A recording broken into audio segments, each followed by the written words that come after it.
All right, guys, welcome to altitude diving class. I'll be your instructor this evening, Benjamin Hadfield. My qualification to teach this, I'm a master instructor and as well as a special instructor for altitude with a couple agencies as well. So we'll be going over altitude diving. Welcome to the class, guys. Hi, So, Benjamin. so I'm going to share my screen so you guys have that. Overall, what we're going to do is going to go personal introduction. I apologize. I added a couple extra slides in this. So what we're going to do is we're going to go through the kind of the SSI dynamic of this. And our goal here today is to give you the proper knowledge of what we're doing, understanding what the skills that you're going to need. We'll discuss a little bit about the equipment. SSI for me they talk about experience, but for me, experience means two different things. And so I like to look at it two different ways. The first one that we talk about is building the experience of doing, right? Building that groove. You can't do a groove unless you do something enough to wear that in. But the other part of that is for me is you need to have a good experience doing it. And if you don't have a good experience doing it, then what's the point, right? Really, why are we doing that? So hopefully through this class, you have a good experience. And if you're not having fun as we teach, please let me know. And I will turn you off and we'll go to somebody else that is. I'm just kidding. I won't actually turn you off. I'm just kidding. But I want you guys to have fun and so I'm going to ask a lot of questions. So overall, we're going through the idea of altitude diving. In altitude diving, the objective today is going to be because the reduced atmospheric pressure, dives conducted at an altitude require more decompression than identical dives conducted at sea level. And the standard tables can't be used as written. Now, through this class, we're going to learn several alternative approaches to determining safe diving practices for diving at altitude, as well as additional safe diving procedures and practices as well. Now, at the end of this class, I will also, good news, I will send you all a PDF of the cheat sheet. I've got 3 different ways to do the math. I hope you don't mind. I like to teach the math the hard way first, a little bit easier, and then I've got an absolute how to cheat on this so that you will be able to get through this very, very easily overall.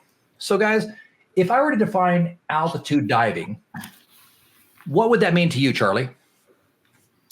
Altitude diving would probably just, when someone says that to me, I would think, oh yeah, they're diving someplace that's significantly above sea level.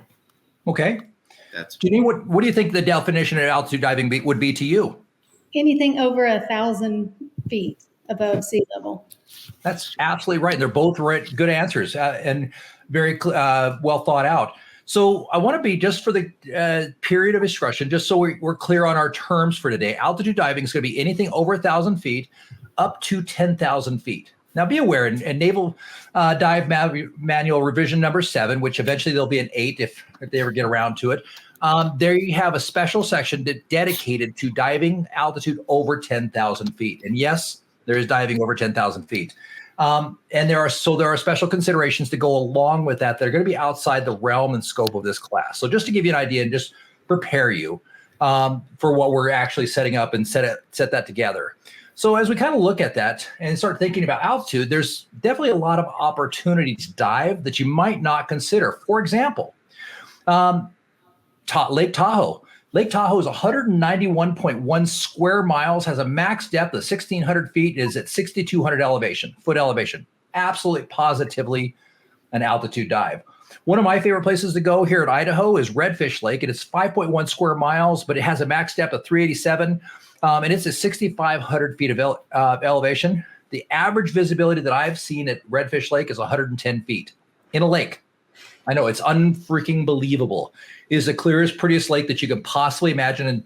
And it's where I would like to be buried someday. Well, my ashes scattered or flushed down the toilet, whatever my wife decides to do with me, right? But these are pictures from there as well. So beautiful, beautiful, very summer camp looking place. Usually in July, there's still snow on the mountains kind of. But there's these really amazing places that most people don't consider when they start thinking about diving inland. I mean, we all think of Janine when we think diving. We think pretty Utila, gorgeous beaches, white sands, things like that. But there's these amazing opportunities. For example, did you know at 410 feet in Lake Tahoe, there's the wreck of the SS Tahoe? Did not know that. 9 people have touched the rails of it since it's been sunk. It was purposely sunk there. Sounds like a good challenge. Absolutely. So it makes for a very interesting dive, and it's beautifully intact. In fact, if you ever get a chance, go on YouTube and look at the rover footage of it. It is absolutely beautiful. It's a paddle boat. So it's absolutely beautiful, and it gives you definitely an interesting idea of something different to see. Other high altitude dives, I'm just going to click my slide back on here. This is Lake Yellowstone, and this is one of the things called a spire. And this is one of the smaller ones. But in Lake Yellowstone, we have 7,200 foot elevation, and we have geothermal structures that have been dormant for about 11,000 years, and they're incredibly interesting to view. Now, this particular one is a little deeper. This one is more at the 175 foot mark, and was discovered by some of the Forest Service. So I have not seen this one, but as you can see, the Forest Service guy out here is in his rebreather, checking it out at deep. But it's definitely something beautiful and something interesting. Yes, sir. So you mentioned Yellowstone. Do you need like a permit for some of these sites to dive in? Or Some like of you do. With Yellowstone, it's easy to get a permit. You just go to the backcountry office and you fill out their permit form that, oddly enough, I created for them and was able to coordinate and put that together. Tahoe, no permit required at all. Redfish Lake, you just have to be able to get in there, right? That's some of the trick because it's a very, very popular destination. But as SSI will tell you, we always want to make sure we follow the local laws and rules of wherever we're at, right? And that's always a big thing, is to make sure that we're being safe, but we're also being courteous of the host that's allowing us that opportunity. So certainly check out anything that you're looking at. Make sure to check on the local rules of that specific area. Yellowstone's an easy one. The rangers are extremely friendly. And if you ever go there and say you're diving, they'll ask you if you know me. So we've created a really good relationship with them, and they are just awesome people. So make sure you check that out. But some yes, some no. So the main points we're going to cover today, we're going to go through some definitions and some of the benefits to diving altitude. I'd like to do just a kind of a quick review of Boyle and Henry, if we don't mind. We're going to talk about some dive planning. We're going to learn a magic term called the sea level equivalent depth, or SLED. And we're going to figure out some calculations on that. We're going to talk about adjusting the ascent as well as the safety stop. Definitely got to talk about thermal protection, because that is an absolute must. Pre-dive checks and preparation, air delivery systems, typical conditions in lakes and rivers, and we'll talk a little bit about river. Now, by the way, if you are interested in moving into river diving as well, SSI has a very good specialty on that as well. That rivers are an amazing amount of fun. I dive river a lot, and it is absolutely a ton of fun. But there are very special considerations to be aware of. So if you're interested in that, I'm happy to work with you on that as well. Definitely want to go over emergency procedures, common altitude dive maladies and some prevention. And then what happens after I get done diving? How about travel after diving? So we'll go through that as well. One of the things I do like to go over, just to be aware of, having had some negative experiences with insurance in the past, I definitely like to throw out there that having DAN insurance is definitely to your advantage. And while I've never heard of them doing this, I do know that insurance companies, if they have the ability to throw a claim out, they will. So if you're diving in altitude and you are not certified for altitude, there certainly could be a chance that you may not be covered. So having DAN insurance is cheap. I think Nikki and I just renewed for the two of us, and we got the Grandpapa insurance for $450 for the entire year for both of us, and for our personal insurance. That's not our professional insurance. So our professional insurance is substantially different than that, but it's not too bad as well. But I do like to throw out there and give you the idea that, hey, if you are going to do this, let's be safe, and let's go ahead and throw in some really good insurance, because things do happen. And I can't imagine a ride in a helicopter to a chamber would be cheap. And I know the chamber isn't cheap. So interestingly enough, areas for altitude diving are going to be mountainous regions, right? Anywhere above 1,000 feet. High plains areas will have some great elevation diving. For example, when you come to Idaho to dive with me, we sit in a high plains basin. And so while there's some hills around us that don't go very high, it doesn't appear to be mountainous. But our elevation where I sit right now is 4,700 feet, and where I dive is 300 feet above that at 5,000 feet. So you don't have to necessarily be in a mountainous area for it to really be considered altitude diving. Now, again, I need to stress that the maximum recommended altitude for altitude diving is 10,000 feet. I did teach a student about a month ago that dives in Colorado at 10,700 feet. And so I had to stiffly warn him that my class is for that. And while you can certainly use the calculations, everything I give you, I encourage you add additional safety precautions as well. Slow down.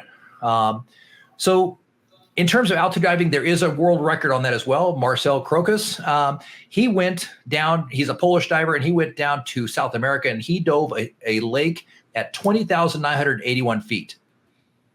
Now, my question is what's the definition of a dive, right? 15 minutes for 15 feet for 15 minutes, 20 minutes for 20 feet, right? He didn't get down nearly that depth. He got down to like 8 feet. It was only down for a few minutes. So I don't know that I want to count him, but it's interesting that he did try to dive at 20,981 feet. And there's a picture of them together as they chipped out a hole in the ice to go diving. And so again, I don't encourage that, but there are different strokes for different folks. So some of the benefits to diving at high altitude waters is there's definitely new opportunities to preserve artifacts. One of the cool things in a lot of these lakes, like we talked about in Lake Tahoe, is there is a paddle boat at the bottom, or not at the bottom, but at 409 feet in Lake Tahoe that only 9 people have ever had a chance to touch.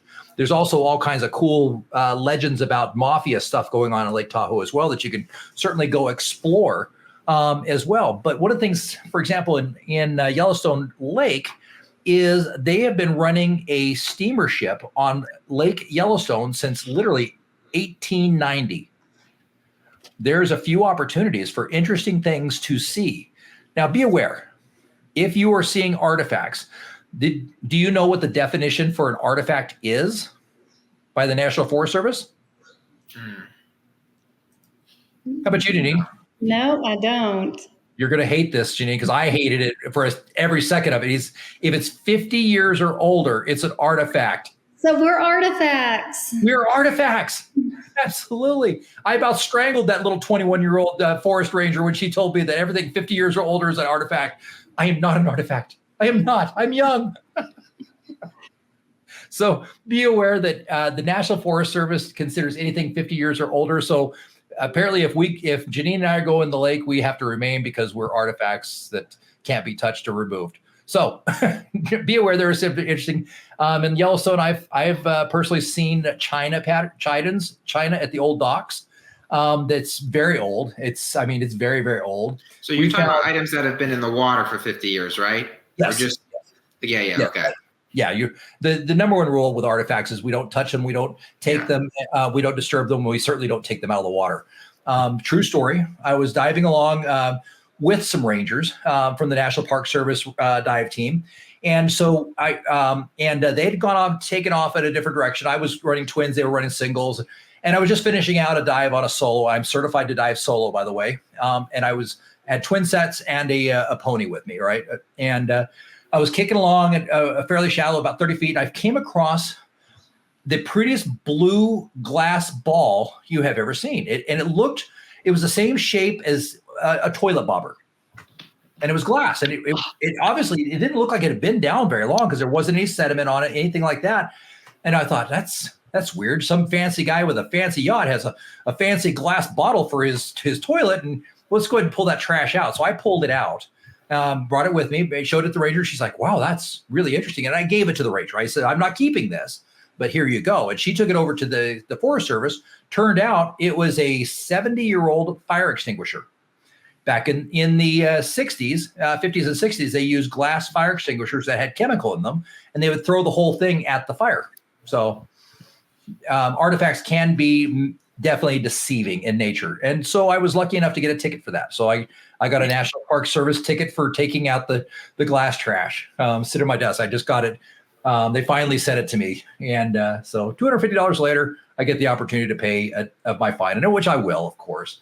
But be aware, as we look in lakes and stuff, if you find something that doesn't seem natural, like a beer can or something, that can probably come with you. Cell phones definitely come with you. Find plenty of those. But if it looks to be old and you're not sure, just a good rule of thumb is just leave it where it's at. Other cool things that you'll find in high altitudes, different varieties of underwater life. Now, you said you dive in New Hampshire there, right, Charlie? Mm-hmm. What kind of fish do you get to see? Well, in our lake, bass, salmon, trout, freshwater fish. When I dive on the coast, we have some torpedo rays, sandbar sharks, a lot of lobsters, crabs, stuff like that. Nice. Now, I can imagine the trout are pretty neat to see in a lake, and that's definitely not something you typically see at somewhere like Utila. Yeah, I mean, yeah, I guess. I've Right. never seen trout in Utila, but So different kinds of fish, right? So you get the pretty colorful fish in Utila. You get less colorful but interesting fish. I was attacked by a Picusmus, a big sucker fish at Thanksgiving time. I went out and did a solo dive. I was at an FFM and it was snowing, so and Nikki couldn't come with me. So I went out and did a nice little, I don't know, it was probably 80-minute run time. And I was about 80 feet. And all of a sudden, my mask, my FFM was flooding a little bit. So I was looking down, trying to get the water out of the cusp. And I saw something coming at me really fast. I looked up and the suckerfish came at me about 70 miles an hour and just about hit the front of my mask. And then it turned and ran away. I was like, what the heck just happened? I've been assaulted. So definitely cool and interesting things to see. They're different than what you see in the ocean. So the other cool thing with altitude diving that you might have noticed is it gives you other times for local diving. Charlie, unfortunately I'm not close to an ocean like New Hampshire. I'm completely landlocked. So if I want to go diving on a regular basis, I could either drive 18 hours to the coast or I can drive 20 minutes north to my local reservoir. Mm-hmm. So it gives me more opportunities for that as well. And it also, another thing might be extending dive experience, right? If you didn't have your local lakes or rivers, would you get to dive nearly as much as you do? Probably not. No, definitely not. Absolutely. So gives you that opportunity. Janine, you've taught in Texas. I mean, not all of Texas is right next to the water. So is that helpful? Well, and so we do train in Blue Hole, New Mexico. That's in Santa Rosa, New Mexico, and it is at altitude. We don't go there very often. Prefer to train people in Utila, but that is an option, as well as some lakes, around in the Metroplex area. Yeah. So at least it gives you an opportunity. Not everybody's as blessed to be, 5 minutes from the ocean, right? Other opportunities you may have, SSI has a new specialty out. The Lake Elk Diver Instructor specialty is coming out soon. I'm just kidding. That is actually not a specialty. But Nikki and I were getting ready to get into the Yellowstone. This is Yellowstone Lake. We're getting ready to get into Yellowstone Lake. This is me standing in my full dive gear with my dive camera. And this is what we looked over is, was there 7-point bull elk lake standing in. So it gives you definitely other experience that you may not get otherwise. So, and be looking out. I'm sure Janine's working on the elk diver specialty right now. So Benjamin, you teach open water classes, right? You. So when students come to you and you're like 20 miles away from any sort of sea level diving do you build in any of this stuff into your classes? Very lightly. Very lightly, because at that point, and honestly, I think Janine would probably agree with this, that I probably teach a higher level open water class that I probably should. And a lot of my students get a much higher level than they are. So they're already, when I teach, I'm already teaching from a fire hose anyway. So I keep it as low as I can and focus on the other pieces. I do bring up altitude. Absolutely. If you want to dive around here, be safe. Let's take an altitude class. And so I get a fair amount of altitude classes with that. I teach nitrox at altitude pretty frequently because of that. But at that point, I'm just trying to get them comfortable breathing underwater, get them into a good frog kick and into diver position with a strong hover.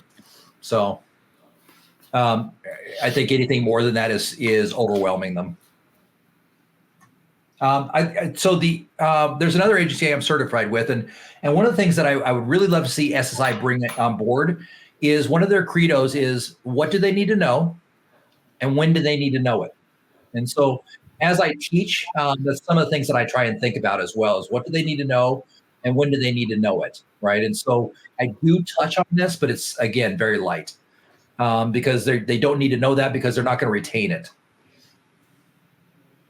So did that answer your questions thoroughly enough? I'm sorry. Yeah. Good. All right. So, Charlie, are you a full instructor at this point? Where are you at in your dive journey? Yes, I'm an open water instructor. Awesome. Just an open water. Barely passed. No, you did not. And Charlie has about 20 specialty instructor certifications. Nice. Good job. So. Good job. Right on.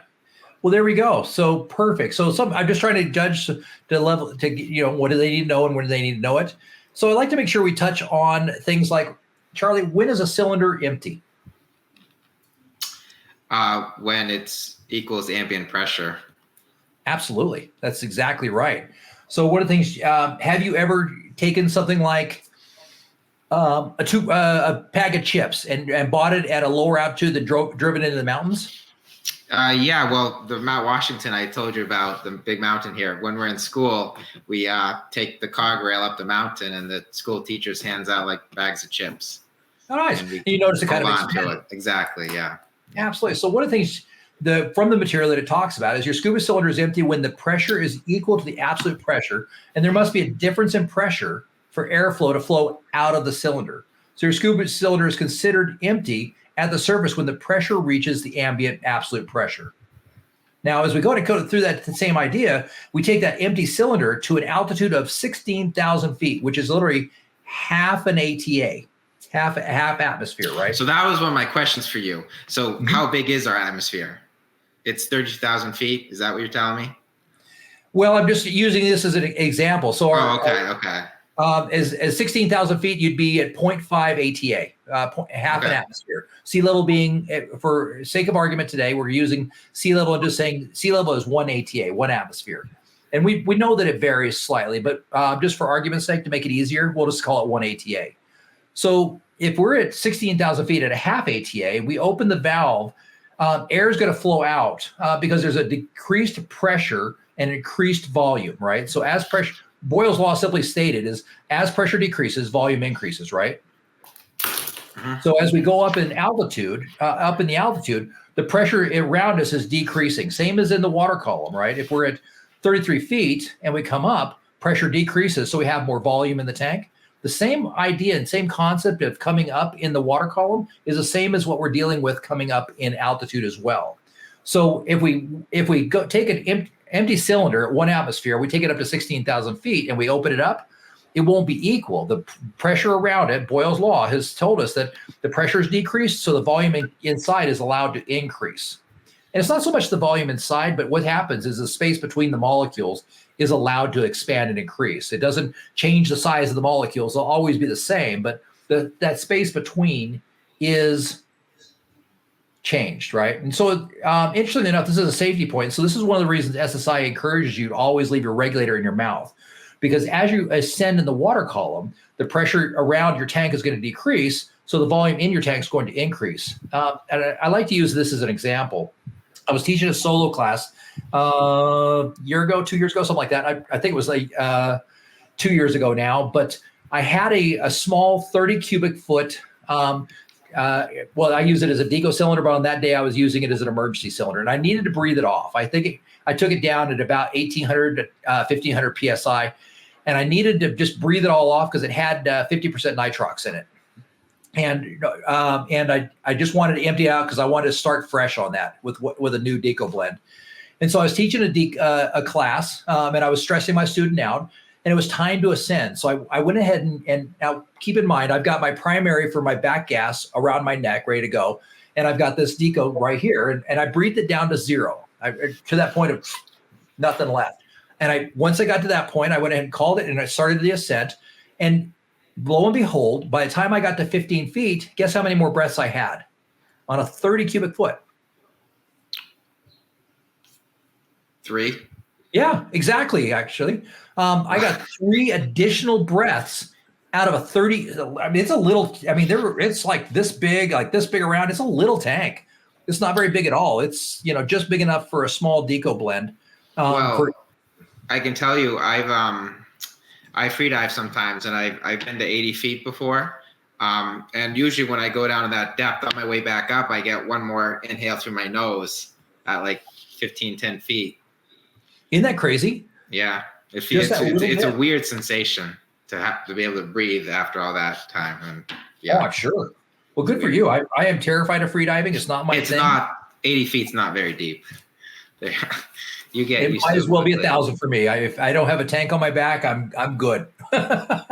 I'm good for about 12 feet in the pool, and then I'm like, I'm good. So that's impressive. Good for you. But that gives you the idea of what's going on in terms of atmospheric pressure, as well as what's going on in your tank, and just kind of a little safety note for you as well. So we've got a pretty good idea. It sounds like you've got a really good, strong understanding of atmospheric pressure versus hydrostatic pressure. So I don't know that we need to really go through that. As you start going through with your students, I encourage you to strongly to go back over the definition of atmospheric pressure as well as hydrostatic pressure. And then I would also add to that the difference in water pressure in freshwater versus saltwater. And one of the things I tell my students, I says, look, if you're going to be with SSI for any length of time, you need to memorize I don't care if you need to tattoo it on your forehead, on your wrist, something, 0.432 and 0.445. Please, please, please memorize those two numbers, because I can't tell you how many tests I've seen those two numbers on. Even on my AIT test, I believe it was on there.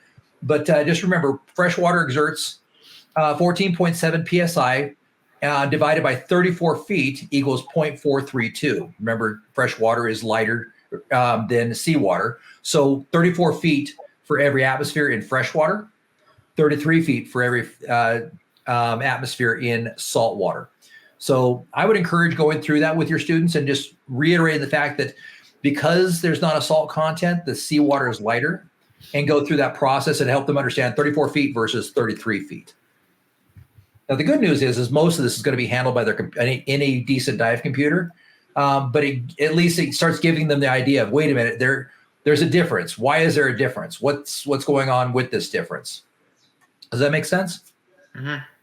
Perfect. So as we start rising in altitude, there's a couple things we need to kind of be aware of. And the first one is equilibration at altitude. Now, upon ascent to an altitude, two things happen. And whether you realize this or not, your body is going to off-gas excessive nitrogen as it comes into equilibration with, before you teach this class, I encourage you to practice saying that word at least 5 or 6 times, because it took me at least that many times to say it correctly, right? Equilibration with lower partial pressures of nitrogen in the atmosphere. So literally what's happening is if you start at sea level and you decide to drive, or if I drive from here to Yellowstone, I'm literally off-gassing. And so any dive that I'm getting ready to do is literally a repetitive dive. It's not a first dive. So you need to be aware of that the equilibration takes time. Your body is absolutely equalizing it. It also begins a series of complicated adjustments to lower the partial pressure of oxygen in your body. And the first portion of that is called equilibration. The second term to get aware of is going to be acclimatization as well. So be aware, it takes about 12 hours to come into equilibration. It takes a much longer amount of time to come into acclimatization. And one of the stories that I love to tell about this is when I was many moons ago, when the first Marine Corps first came around, I was in the Marine Corps, right? This is a long time ago. And I transferred from Camp Pendleton to Denver, Colorado. And at Camp Pendleton, I could go out and I could put my silky shorts on and I could go for a run. And I was 17 minutes for 3 miles all day long. I could do 3 of those back to back, no big deal. I got to Denver. The first morning I was there, I decided to put my silky shorts on at 0500 and go for a run. I thought for sure I was going to die. I was absolutely sure I was going to die. I ran my first 20-minute 3 miles I had ever run.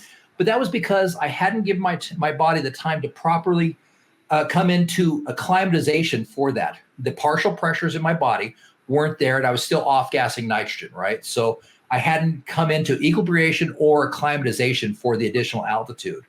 Now, interesting enough, what ends up happening is your brain's pre-wired to work with the partial pressure that you're acclimatized to, and that's what it's going to ship through your body. So you have to give your body time to prepare for that and come into acclimatization and equilibration as you go through this. Now, if a diver begins a dive at altitude within 12 hours of arriving at a dive site, the residual nitrogen left over from sea level has got to be put into account somehow. And in effect, the initial dive at altitude can be considered a repetitive dive, with the first dive being the ascent from the lower altitude to the higher altitude. Now, a simple way to figure this out is to increase your residual nitrogen group by 1 letter group for every 1,000 feet you ascend. Luckily for you guys, I happen to have a slide on this, but Charlie, do you happen to have your MySSI app out? I do have it out. Would you mind pulling up the dive tables for me? I would ask Janine, but I know she hasn't memorized, so it's... Maybe not the table, not all of the tables. I just know where to find them. Absolutely. So, all right. English or metric? I would do Imperial because it's going to be easier. Yeah, that's what I meant. Okay. Yep. English. So in our example, from the dive tables you guys have, that'll make it probably be easier to see on your phone than it would be on my screen. Jim drives from Idaho Falls, which is an elevation of 4,500 feet, to Yellowstone Lake, which is an elevation of 7,500 feet. Jim gains 3,000 feet in elevation. Now, to compensate for this elevation increase, Jim's going to need to start his dive as a letter group D, or wait 5 hours and 49 minutes to begin as an A group diver. Now, let's take a look at that. He ascended 3,000 feet. All we need to do is say 1 letter group. There's 1, 2, 3. There's our 3,000. We can come down to letter group D, and we know to become an A group diver, it's 5 hours and 49 minutes. Can you both see that? No, okay. Yes. So simple enough as we look at this, we're gaining 3,000 feet, so we need to move up 3 points. So A to B is 1, B to C is 2, C to D is 3. So if I gain 3,000 feet in elevation, I'm now a D group diver, and I need to dive accordingly based upon my tables. Okay. And so, and the cutoff for this is 12 hours. So after 12 hours, you're a fresh dive. You're a fresh dive. Okay.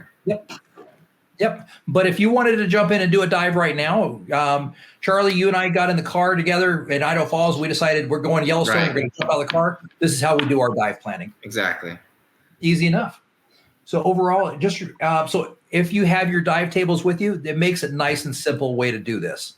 Look at it as well. Now, the good news is there are certain computers out there, and we'll get into a little bit later, that will help you with some of that, and we'll get into a little bit more. I do have a question, though, about the beginning. You said, so this is kind of for 1,000 to 10,000 feet, right? Yes, sir. Is 10,000, is that just some arbitrary number, or is there a reason? Absolutely. Yeah. It's based on the NETO, Naval Experimental Diving Unit, and the Scripps Institute have put together all the dive standards, which everybody bases all their altitude diving research based upon the Navy, and how they came up with it. What they determined is at 10,000 feet, we need to take additional considerations into account because of the extreme altitude, the equilibration, the equalization, as well as the reduction in nitrogen considerably, and pressure, that at 10,000 feet, it becomes substantially more risky to do that. Yeah, I know pilots, right? They have to, the partial pressure is so low, they actually have to go on a mask, but they fly above 10,000 feet. That's Absolutely. what I was thinking. Exactly. So there's definitely considerations to going at that altitude. And unfortunately, they are not really good. They haven't, I've not been able to find the additional standards. I know what the numbers are for the standards book, but it's not published anywhere where I've been able to get it. I've come close a few times, I think, but haven't been able to get the naval dive standards. So everybody sticks at 10,000 and under.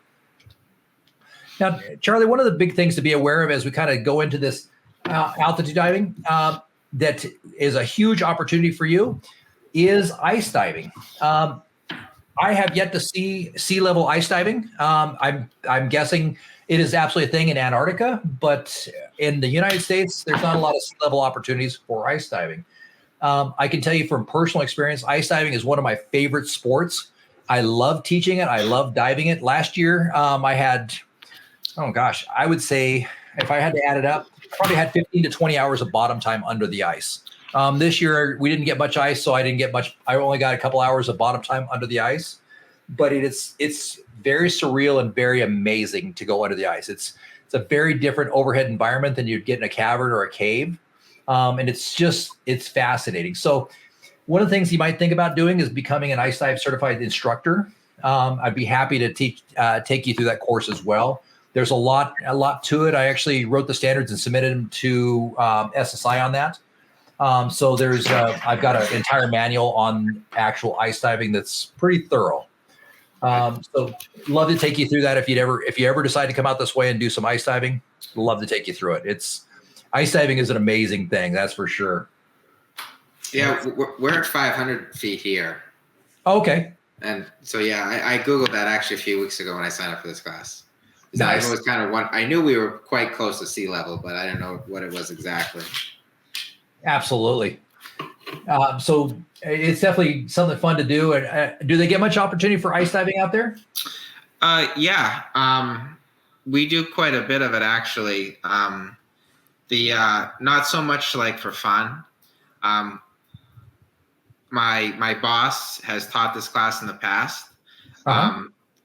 It doesn't fill up every year. I think the last time we taught it was maybe 3 or 4 years ago. But we do a lot of recoveries of snowmobiles. Oh, gotcha. Trucks that fall through the ice. So we bring those up. Gotcha. So yeah, it's not fun, but we do it. And the insurance companies pay well. So I say the worst day of blowing bubbles is better than the best day of doing just about anything else. Mm-hmm. So I love doing the recoveries as well. So as we kind of think about, let's just jump back into topic a little bit. As we kind of think about altitude diving and the differences between altitude diving and diving at sea level, let me ask you this question. 1 cubic foot of water weighs 62.41 pounds at sea level. How much does that same cubic foot of water weigh at 5,000 feet? Can you say that again? Absolutely. A cubic foot of water weighs 62.41 pounds at sea level. How much does that same amount of water weigh at 5,000 feet? I would say the same, right? It does weigh the same. You're exactly right. It is a bit of a trick question.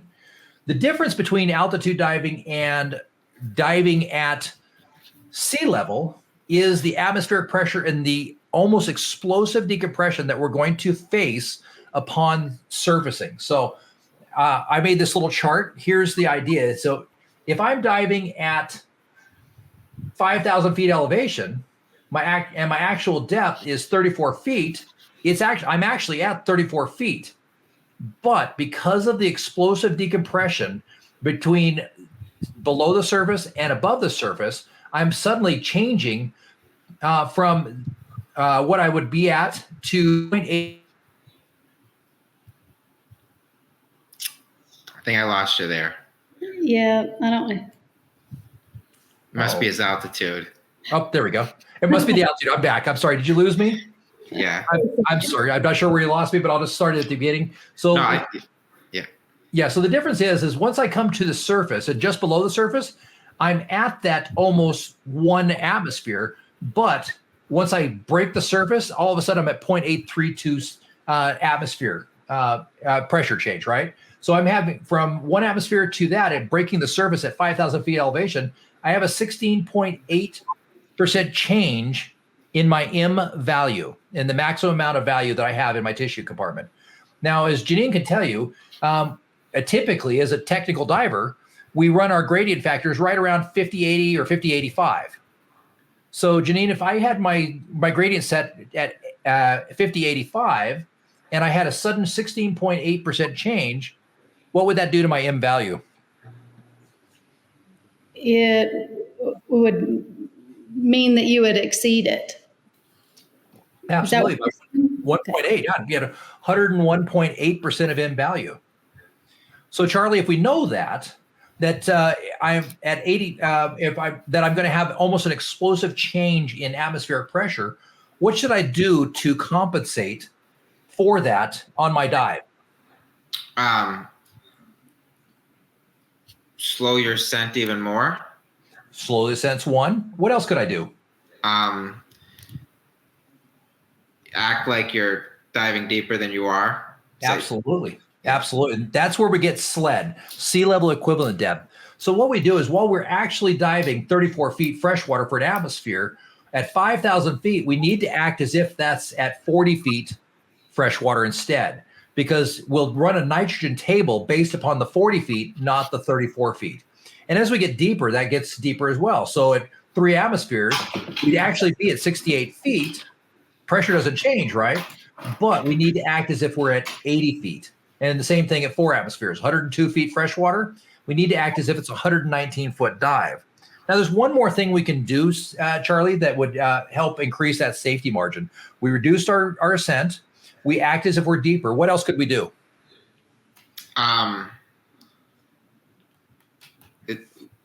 Gases. You're breathing gas. Is that where you're headed? Breathing gas?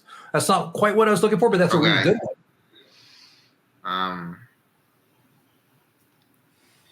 Increase decompression stops. There you go. Ding, ding, ding. That's a great one. So lengthen our safety stops, lengthen our decompression stops as well. Take that extra time to build a little safety in. And those are all great answers to be aware of.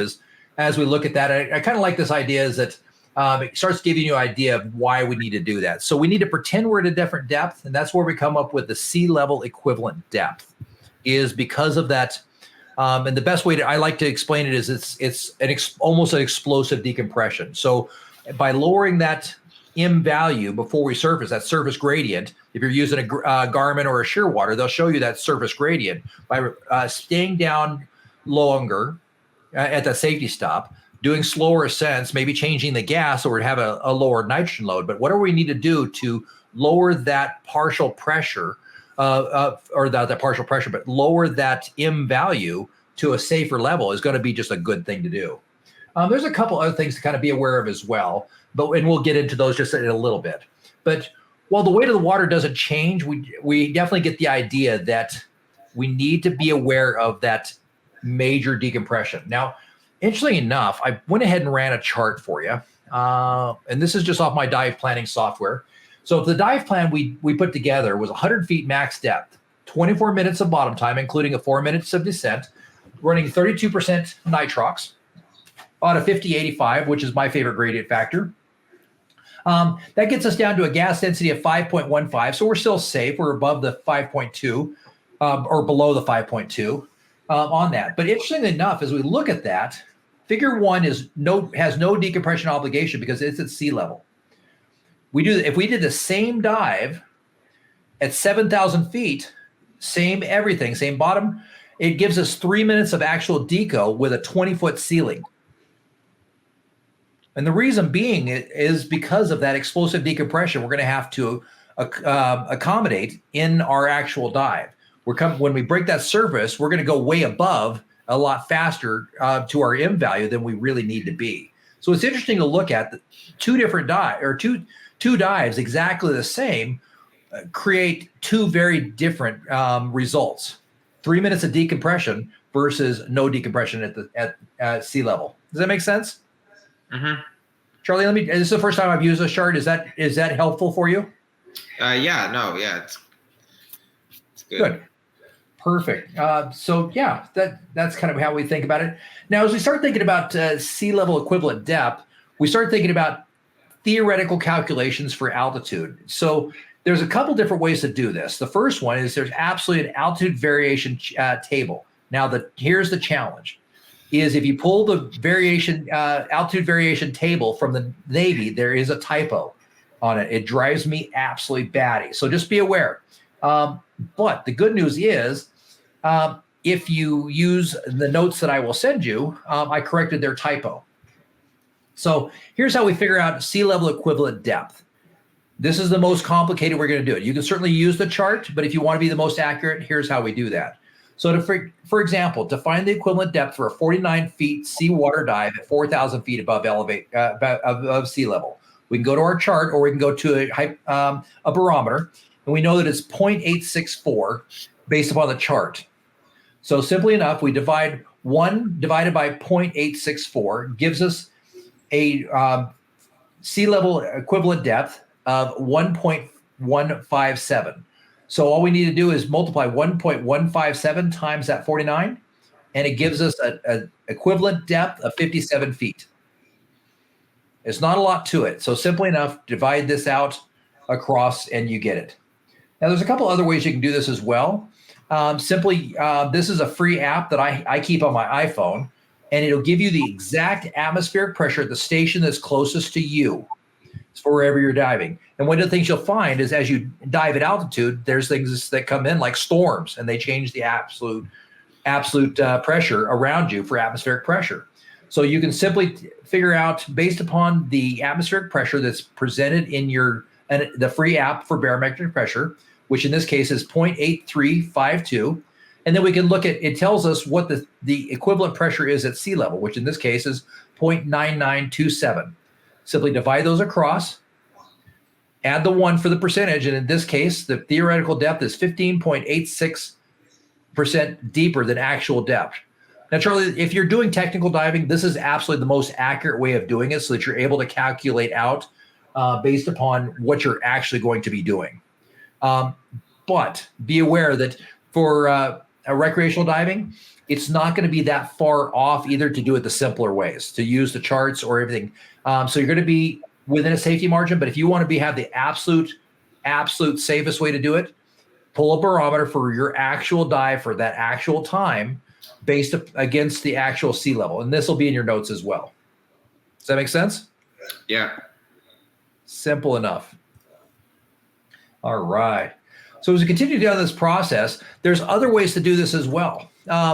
There is, if you are into using the internet, which one of the problems you'll find is a lot of high altitude. You don't get a lot of great internet connection. But there's a really cool app called Dive Buddy and a mobile calculator. And if you click on it and put in your altitude as well as your depth that you want to go, it will absolutely spit out a number based upon the sea level equivalent depth chart for you.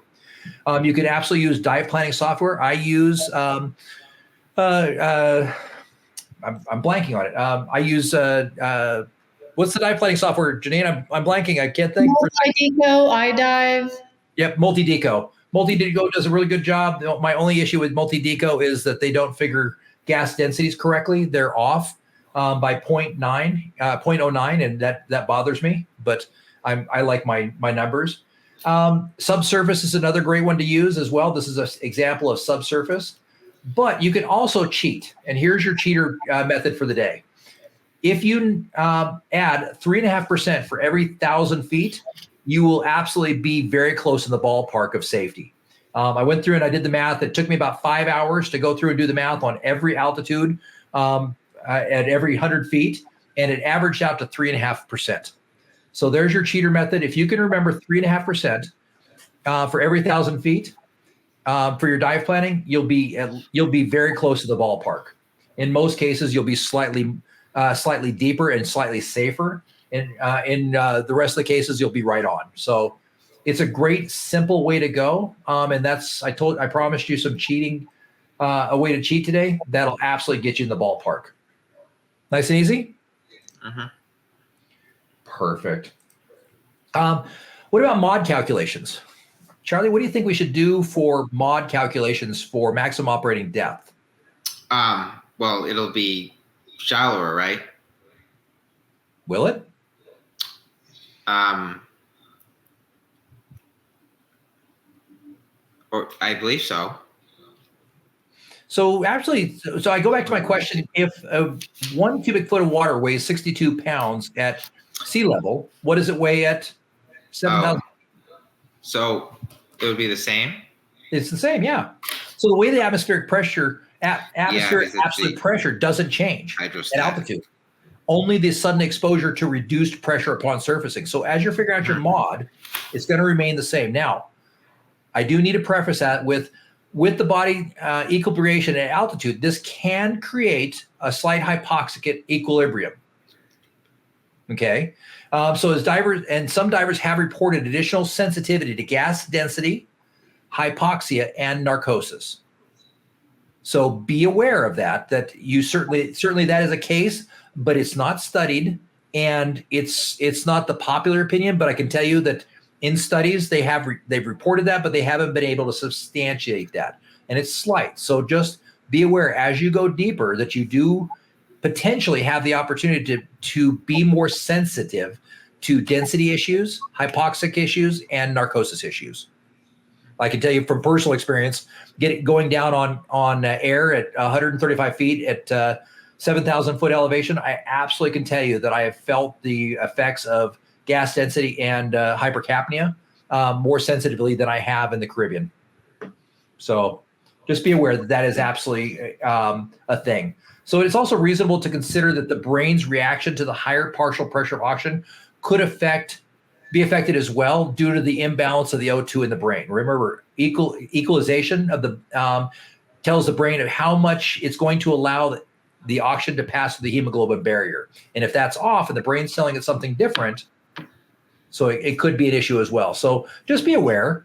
Adding additional safety margin at altitude for MOD, gas density considerations, narcosis is just smart diving. If you're not accustomed to going to that 5.2 or Janine's a superstar, so she probably pushes it to 6.2 grams per liter. But me, myself, and I'm not nearly as tough as Janine.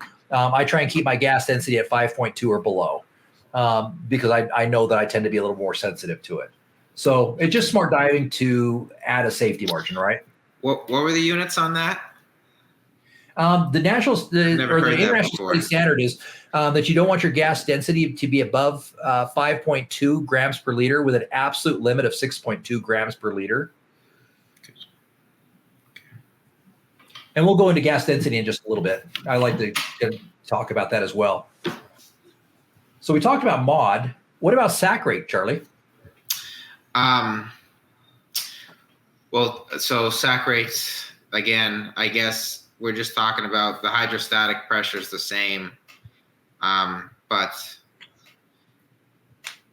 I think you're starting from a higher elevation, so it would be a little bit different, but it would be more or less the same, right?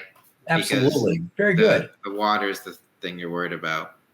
Absolutely. So there really isn't any evidence that sac rate is affected. And certainly sac rate is affected by things like gas density, by depth, by the type of gas we're breathing, by cold is absolutely. When I get cold, my sac rate certainly goes up. But in terms of it being affected by the altitude difference in the sled, no, there's no real evidence of that. Now, acclimatization to higher altitudes can place the body in a slight hypoxic equilibration.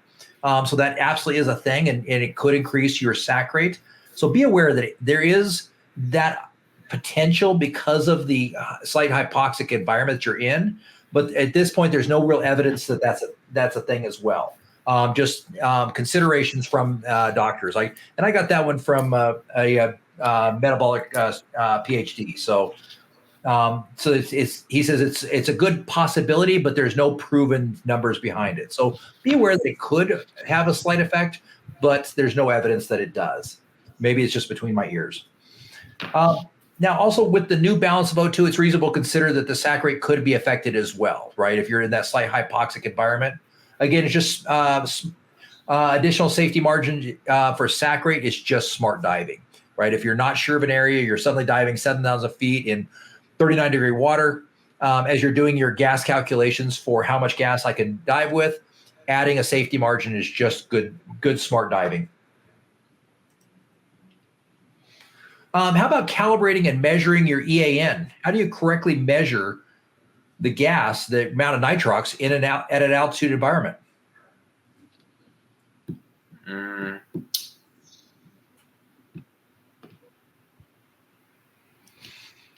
The same. Yeah, exactly. And these are, and just so you know, and I'm not trying to be obtuse here, but these are. I'm looking for the yeah. But I get these questions all the time. Well, how do I analyze and how do I calibrate a nitrox analyzer? Same way you would do it anywhere. Just be aware humidity and heat definitely, and salt water definitely have effects on it as well. But as we get to elevation, we want to make sure we're measuring the nitrox in our tank at the dive site for maximum accuracy. We calibrate our analyzer just like we did anywhere else at 21%, because it's going to be at 21%, right? Even if we're at 22,000 feet, right? It's going to be still 22%. It's just going to be a lower density, a lower partial pressure, but we still need to calibrate to the gas, to the air, and then analyze our tank at location. So one of the things that happens pretty commonly here is if I'm taking nitrox up to Yellowstone, I fill my tanks at 4,700 foot elevation, then I take them to 7,700 foot elevation. So where I do my nitrox calculations is at the dive site. I calibrate my nitrox analyzer, and then I measure it there to make sure that whatever I'm putting into my computer is accurate. That's always the key, is making sure we're as accurate as humanly possible. Right, you're calibrating it at the sites. Exactly. Not before you travel, but at the site you're diving. Right, but with the atmosphere, correct? Or are you calibrating it with the tank? Yep. So, okay. Absolutely. Isn't it possible though, like, and if you're going to all these like crazy places, might there not be 21% oxygen? Like if there's a lot of geysers or methane being released? That's a good question. Could the local atmosphere be a little bit different? It could be, but if it's really substantial enough to do that, then you probably shouldn't be there. Okay. Absolutely. One of the cool places we dive is we dive an active crater in Yellowstone Lake. Where we dive in for this active crater, there's actually more geothermal activity than all the rest of the park combined. We actually came across the coolest crater. This crater was literally 40 feet across. And as I started down to diving into it, I could see down about 50 to 70 feet down into it. And as I got about 20 feet down into it, I suddenly realized, wait a minute, this is an active geyser. This may not be the smartest move I've ever made in my life. So I decided to get out of the geyser and dive somewhere else. But in that area, it's not uncommon to come across bubbler fields of methane, which are super cool. But again, once you get to the surface, it dissipates in the air. And while you certainly can smell it, it's not significant enough to be of concern. So Charlie, as I go through this class with students, I like to ask questions as I go along, straight from the test. And it gives me a chance to ask and understand where you're at. So I'm going to ask you this. This is one of the review questions on Boyle's Law. Charlie, a flexible gas-filled container submerged to 34 feet freshwater at an altitude of 3,000 feet. At depth, it has 1 cubic foot of air. What will the volume be when it reaches the surface? It would have. Here's a chart for you to use. Okay. So 1 cubic feet.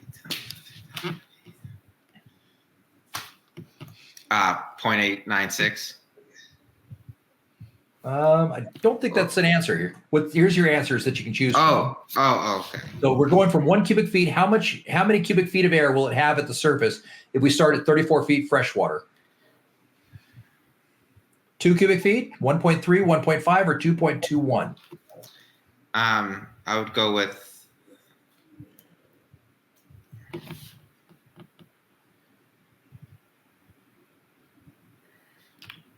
But 2. So remember, we got to take into account the atmospheric pressure. So if that would be correct, if we were coming up at sea level, 3,000 feet would be going to 1 atmospheric pressure. But remember, we're less than 1 atmospheric pressure. So it's going to have to expand even more. So 1 cubic foot would turn into 2 cubic feet at sea level, but at atmosphere, at 3,000 feet with the reduced atmospheric pressure, it would be more, right? So it'd be 2.21. I'm just trying to figure out the equation. Well, as we look at it, it's pretty straightforward because you can see this is almost 0.21. It's 2.14, right? So as we kind of look at that, we can round down and say, okay, it's 2.21, but we can say it's 2.214. Right. So as we look at that, remember that it's Boyle's Law on steroids because now we have that atmospheric pressure. It's like those chips we talked about earlier. As you ascended from a lower altitude to a higher altitude, those chips almost seem like they wanted to explode, right? Mm-hmm. Same thing. As we increase, we're actually increasing a deeper depth from a deeper depth. So this would be equal to 39 feet. So it'd have to be more than 2 cubic feet, right? Oh, well, yeah. Yeah, you got it. I'm just trying to figure out what are you multiplying for that question. Absolutely. So Let's go back. Yeah. No worries. I've got that. I got you. Let's see. Let me find the right. So easy enough. We went over. We're using this right here. So we're saying at 4,000 feet, we're going to use 4,000 feet because this is the example. We come down to 4,000 feet. We say it's 0.864. Divided by 1.8 or 0.864 gives us 1.157. That's our new calculation for depth. So everything's going to be 15.7% more greater than. So 49 feet is equal to now 57 feet. Or if we were looking at a 1 cubic foot volume of cylinder from 33 feet, we could say that would increase from 1 to 2.157. Does that make sense? Yeah, I got 2.23 for that review for question. The other one? Yeah. Absolutely. I took it from the book, and you're probably right. It's probably closer to 2.23. I try and use the book because as you go through this, you're going to need to work with your students, and very few of your students are going to be that accurate, where they're going to come down. There we go. Oh, is that it? No. Let's see. Where did that question go? There it is. I found it. So most of your students aren't going to be that accurate. This is the one straight from the book that they're going to have to see as well. So I try not to confuse them too much. So it comes out about. Okay. Yeah, but no,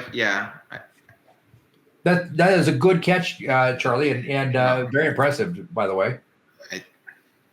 Let's see. All right, we're on 36. Let me find myself. Oh, there we go.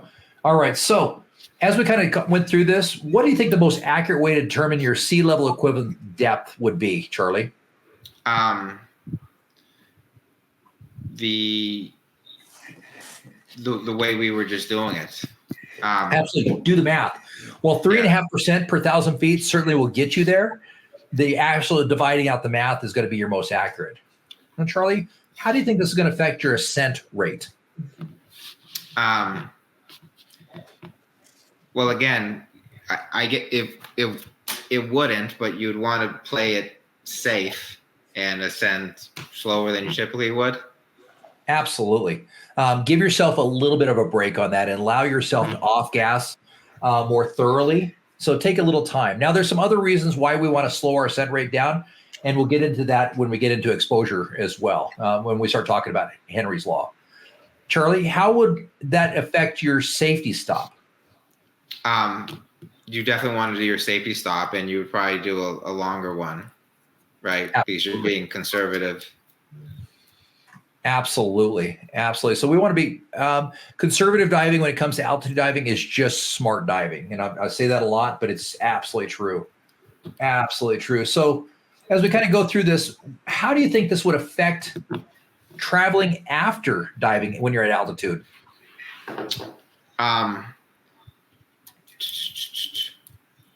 So that's, I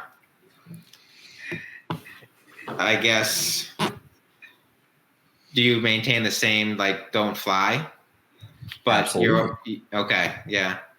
Absolutely. So remember, most places you're going to go to that are going to, like if you go to the crater in Homestead, Utah, which Janine now has the honor and pleasure of saying she's dove the crater. But any direction you come out of the crater, you're going to ascend 1,500 to 2,000 feet.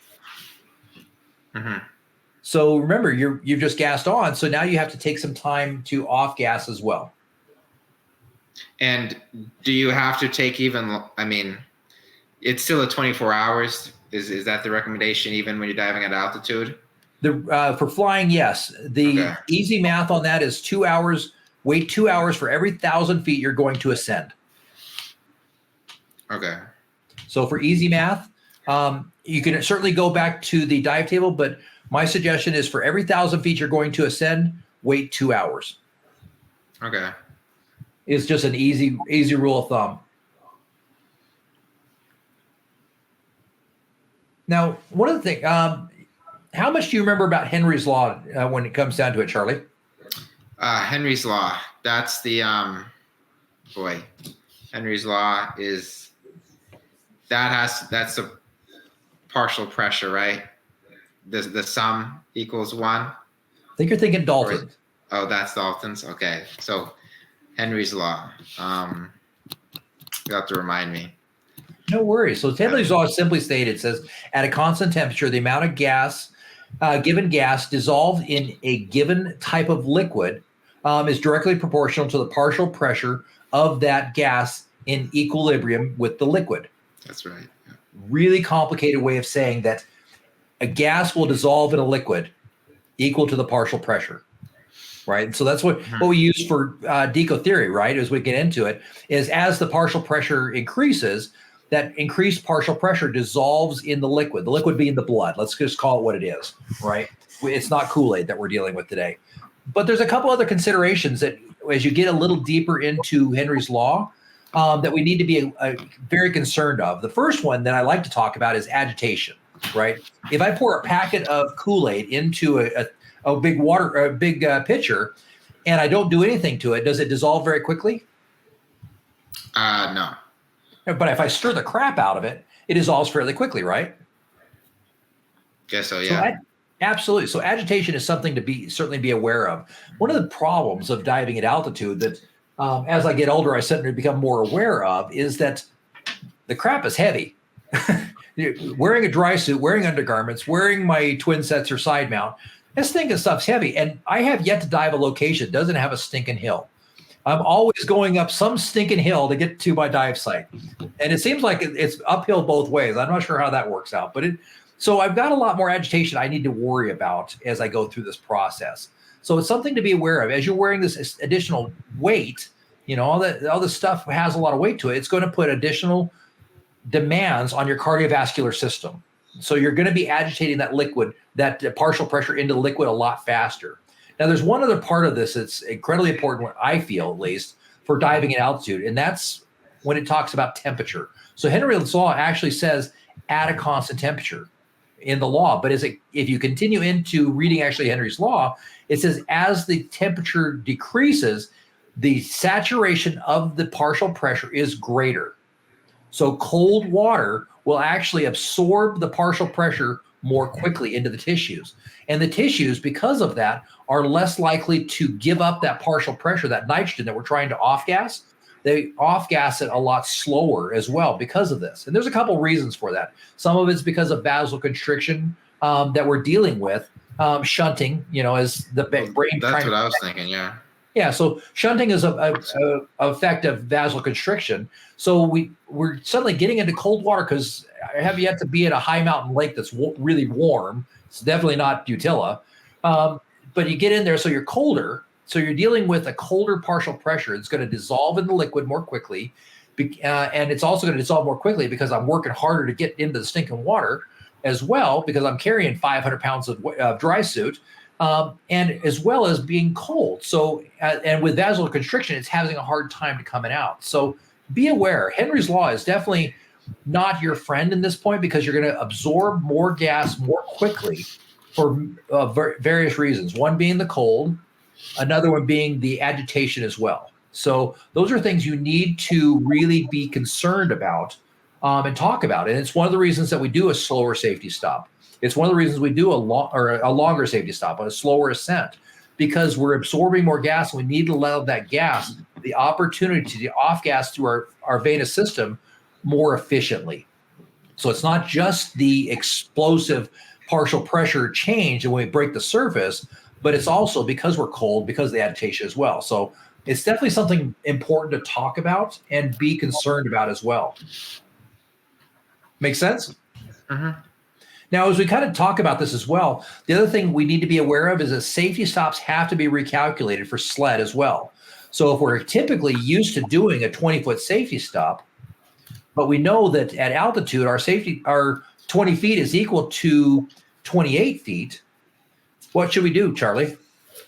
Stop at 28 feet. why wouldn't we shallow up our safety stop? Oh,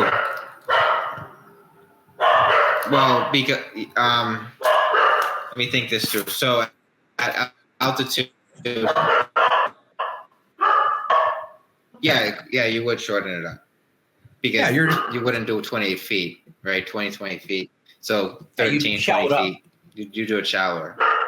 Yep. So typically where I'd normally do a 15-foot or 20-foot safety stop, here at altitude, I usually do a 15-foot safety stop. At Yellowstone, I take it to 13 feet because of the extreme altitude, right? Because I want to get to that lower lower M value as quickly as I can and more efficiently, because I'm going to have a much more explosive at the surface. Yeah. At the surface. So the other thing to be aware of, again, lengthen your safety stops. If you're used to doing a 3-minute safety stop, don't be afraid to take that to 4 minutes or 5 minutes. Take the extra time. I like to think of it this way, that the worst day blowing bubbles on a safety stop is better than the best day of anything else I'm going to do, other than maybe marrying my wife again. But that goes without saying, because I've got a pretty amazing wife. But other than that, doing a safety stop with my wife's even better. So I encourage you to slow down, take your time, and stop thinking about what happens after the dive. Focus on the square foot of ocean that you're enjoying right then and there. Make sense? So does your computer pick up on all these things? Okay. Because I know you mentioned the saltwater, freshwater. That's a function you actually have to set in the computer. It is. It is, absolutely. Do you set altitude? Is that like a function in the computer? I don't have mine with me to play with, but some computers, yes, some computers, no, and we're definitely going to get into that a little bit later, but we'll talk about that now. So, for example, on the Shearwater, the Apex DSX, and the Garmin, as well as the Ratio, and I believe on the DiveSoft, I haven't played much with the DiveSoft, so I've not got a lot of experience on that. They all automatically adjust to the altitude, the atmospheric pressure that you're currently diving. Okay. The advantage of the Shearwater that I really like is because it's a daily wearable. It will take into account your nitrogen load throughout the time that you're wearing it. Whereas, for example, with a Shearwater, I keep my Shearwater in a computer bag, and I don't turn it on until I get to the dive site. So it has no way to know what I did a half hour prior to the dive, and so it doesn't have the ability to take into account the residual nitrogen that I'm taking going into a dive.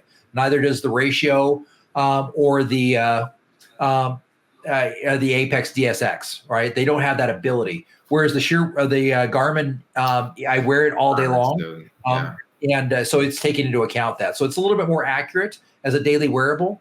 I believe that the Shearwater Turn and Tarek both do the same thing if you wear them as a daily wearable. So be aware as you ascend to altitude. What did you do with your computer? Is it taking into account the residual nitrogen prior to the dive? That's absolutely a thing. But in terms of developing a decompression pattern based upon your current atmospheric pressure just prior to the dive, they absolutely do that. If you're diving a Sunto, you have to set the altitude in it, and it has 3 altitude ranges that you have to manually set. Sunto is not my favorite computer, but it's not a bad computer either. I have a Sunto Steel Black that the manufacturer gave me to deal with, and I love it for ice diving because it's big and it's bulletproof. And if my wife ever got mad enough at me, she'd whack me in the head with me and probably kill me with it. It's big and it's definitely a solid computer. But other than that, just make sure to read the directions on the computer that you're using, and be very aware and cognizant of how it handles altitude. So I always say refer back to it, but you're pretty safe using Garmin or Shearwater. They are fantastic computers. I know Janine sells the Shearwater product, and they are fan-freaking-tastic. And so if you don't have a Shearwater, I would encourage you to go and talk to Janine and pick one up. They're amazing. I've been diving Shearwater for years, so I can't speak highly enough of it. I wear a Garmin and a Shearwater, so Garmin has been very generous, and they've given me their products to test and review. So they're wonderful as well. So I don't know. You don't carry Garmin, do you, Janine? I do not. Utila is pretty small, and just on one brand works really well for us. Plus, you know how your students always want to purchase what you wear, and we all wear Shearwater. So Yep. Shearwater's great. I don't have it on my desk here, but they are. I've got a couple of ponds I need to do something with, but I need to put them on something. But I've got my wife and I have known Shearwater for years, and as my primary dive computer for tech, I won't use anything else other than a Shearwater for my primary tech dive computer. It does too much and it does it too well. Garmin is a really close second. It does a beautiful job.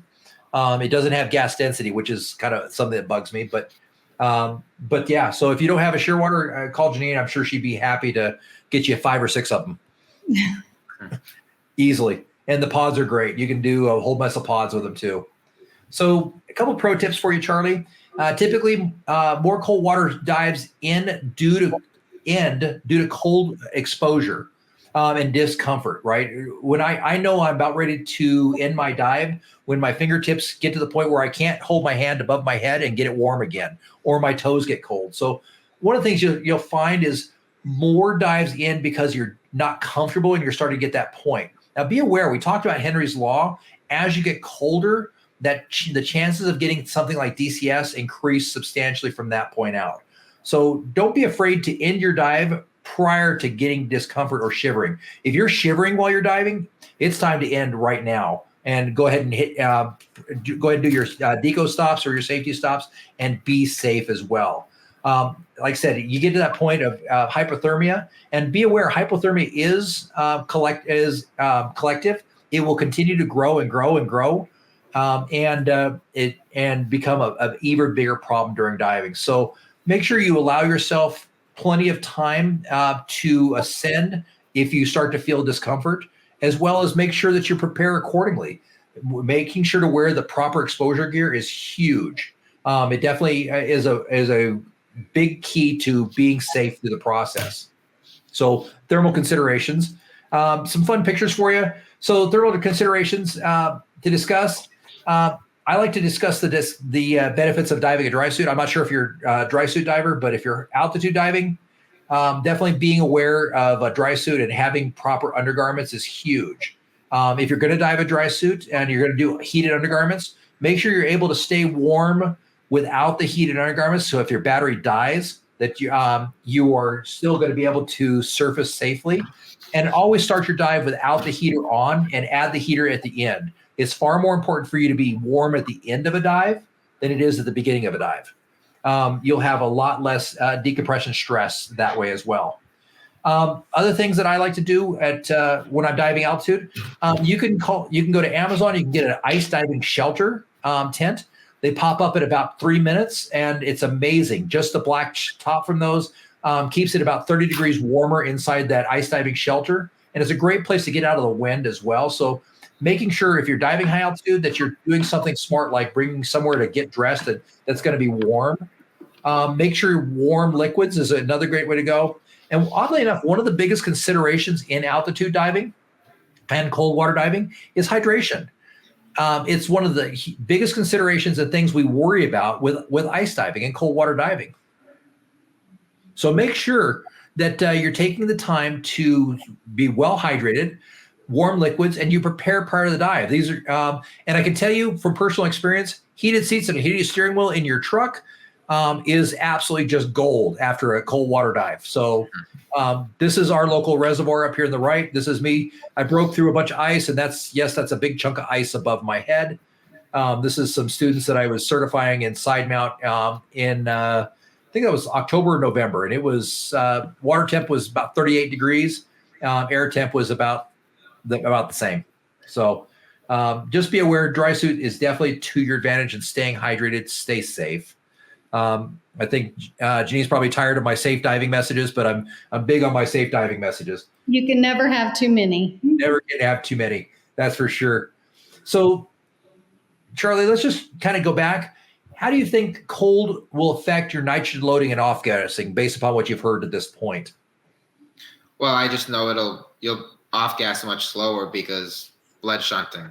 But also, I guess, which I didn't know before, the cold actually absorbs it saturates better in cold water. It does. Quicker. Absolutely. Also, the gear is heavy, and with your heart beating a little faster than normal, you'll absorb that gas even faster. So you have a lot of factors working against you that you need to be cognizant of. And I always believe firmly that if you know what all the problems are, you know how to overcome them as well. You know if there's going to be a wreck on the freeway and you're going to work, you take a different route, right? You go slower, or if there's ice. We always have a at the beginning of the winter season here in Idaho, we have a welcome to Idaho meeting on the freeway with about 15 or 20 cars in the middle of the road. And we jokingly call it the welcome to Idaho. So yes, sir. Go ahead. No, you want to know what happened to me an hour before this class? What's that? No, so we got about 1.5 feet of snow today. Oh, nice. So I was coming home from work because, I guess we still go out in the snow. But a tree fell on my car. Oh, no. So I've seen trees fall all the time. Just no one was under them. But this time it got me. My car's okay, but a lot of damage. It's not okay, but I'm okay. So anyways, I had a little freeway accident today. It happens. That's for sure. Yeah. We make it a point. We prune all. We have how many? Let's see. 1, 2, 3, 4, 5, 6, 7. We have 9 trees that you could barely put your arms around on our property. Between we've got some willows, we've got some cypress, some cedars, and some pines. Right, and they're big. They're one of our the one tree out this way I know is 67 feet 3 inches because I did the math to figure it out. Right. So what we always do is we make sure to trip the branches in the fall and the spring to make sure we get all the dead stuff off, because we know that in the spring we're going to get some snow and it's going to hit those branches that have been dormant all winter. And we also know that in the fall we'll get an early snow that where the leaves are still on, it weighs them down and breaks them off. So it's like good diving is if you know what the problems are going to be, go ahead and trim the branches. Take your time and avoid the problems before they become problems. What I teach in my technical classes is the best way to avoid a problem is not to have it in the first place. Pretty simple idea. And so a little preparation goes a long way. So let's jump into gas density a little bit. And I think this is a subject that's kind of underspoken about in SSI. In diving, they certainly start discussing it in heavier stuff, but it's something to be aware of so that you're aware of the problems. What do you understand about gas density? I've actually I don't think I've heard it in terms of diving before. Really? But I do know when you're,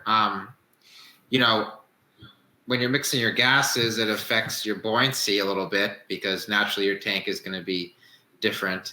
But as far as breathing underwater, So I like to look at it this way. So I've got my partial pressure sponges, right? This is what I use to teach nitrox, but this is a good way to think about it. So if this was one molecule of the air we're breathing, 21%, 79%, right? And this is a sponge I cut up from our kitchen a while ago. The idea is this baby has if we were to look at this has a weight of 1 ounce, right? And it takes up about 1 cubic inch. Well, if we get down to 33 feet, what's going to happen is the space between is going to decrease, right? Yeah. So now we have the equivalent of 2 molecules in the same amount of space.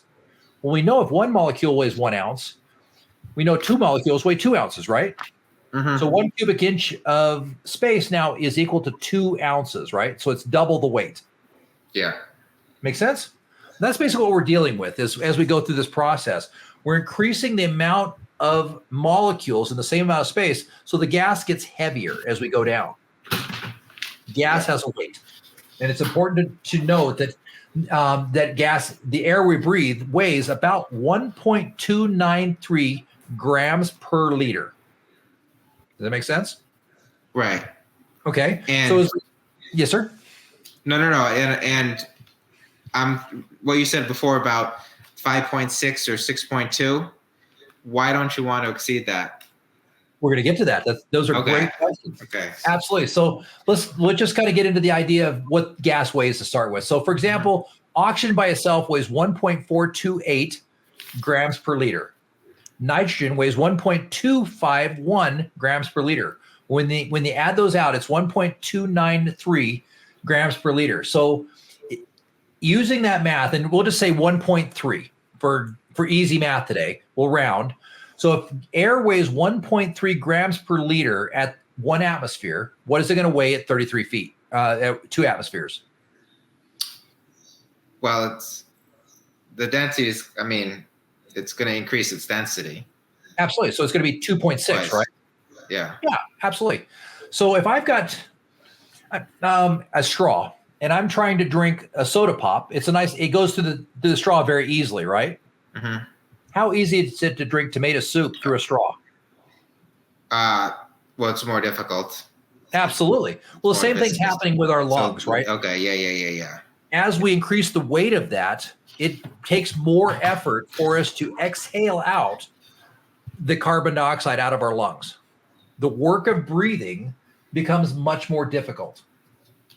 So just so we know, work of breathing is an integral of pressure as a function of volume that's used to measure the effort required to breathe. So a high work of breathing means it takes more effort, and we measure that typically in joules. So it's measured to harder to take a breath. So a high work of breathing results in increased carbon dioxide production. And that carbon dioxide increase can result in things like hypercapnia, narcosis, and even loss of consciousness, among other symptoms. Does that make sense? Mm-hmm. So as we kind of go through this process, understanding that this high work of breathing becomes a big issue. We finally get to that magic point where a maximum gas density of 5.2 grams per liter and a hard maximum of 6.2 grams per liter, we start using those as our limiting points. Same thing as if 1.4 or 1.6 in the partial pressure of oxygen, we've come up with a limit of that. Now, the way we came up with that is not magic, though. We didn't just say one day, that's the magic point. We actually tested this, right? And so what they determined is that divers who went above 5.2 grams per liter ended up having issues on more than half of their dives. And at 6.2 grams per liter, it became dangerous to the point that the errors and the problems with diving after 6.2 grams per liter increased substantially. So when they studied it, that's what they determined, is that we stay below those, because at that point, hypercapnia is not so much a consideration, but something that absolutely is going to happen. That doesn't even seem like that many atmospheres, though, right? It's interesting to kind of look at that. And so I've got a slide here. Something. Not at all. So the use of nitrox, EAN 32%, which is 32% oxygen and 68% nitrogen at 110 feet seawater, or 34 meters seawater, exceeds the recommended amount of gas density. And it's rated at 5.66 grams per liter, and more than 6.54 grams per liter if you went to 130 feet. So that's why technical divers use trimix, or one of the reasons is because the weight of the gas becomes too much. Interesting. So it's something to be interesting to be aware of, is that gas becomes a big issue. I know kind of like that's why you make sure your valve's on all the way, because once you're under pressure, it becomes more difficult to breathe, and if the valve's not open all the way, it's hard to catch up. But I've never heard anything about the actual weight of the gas. Absolutely. So the big issue with is something called hypercapnia. And hypercapnia is when you have too high a level of carbon dioxide in your blood. And carbon dioxide is the waste product that your body gets rid of. Now, interestingly enough, I happen to have a slide here.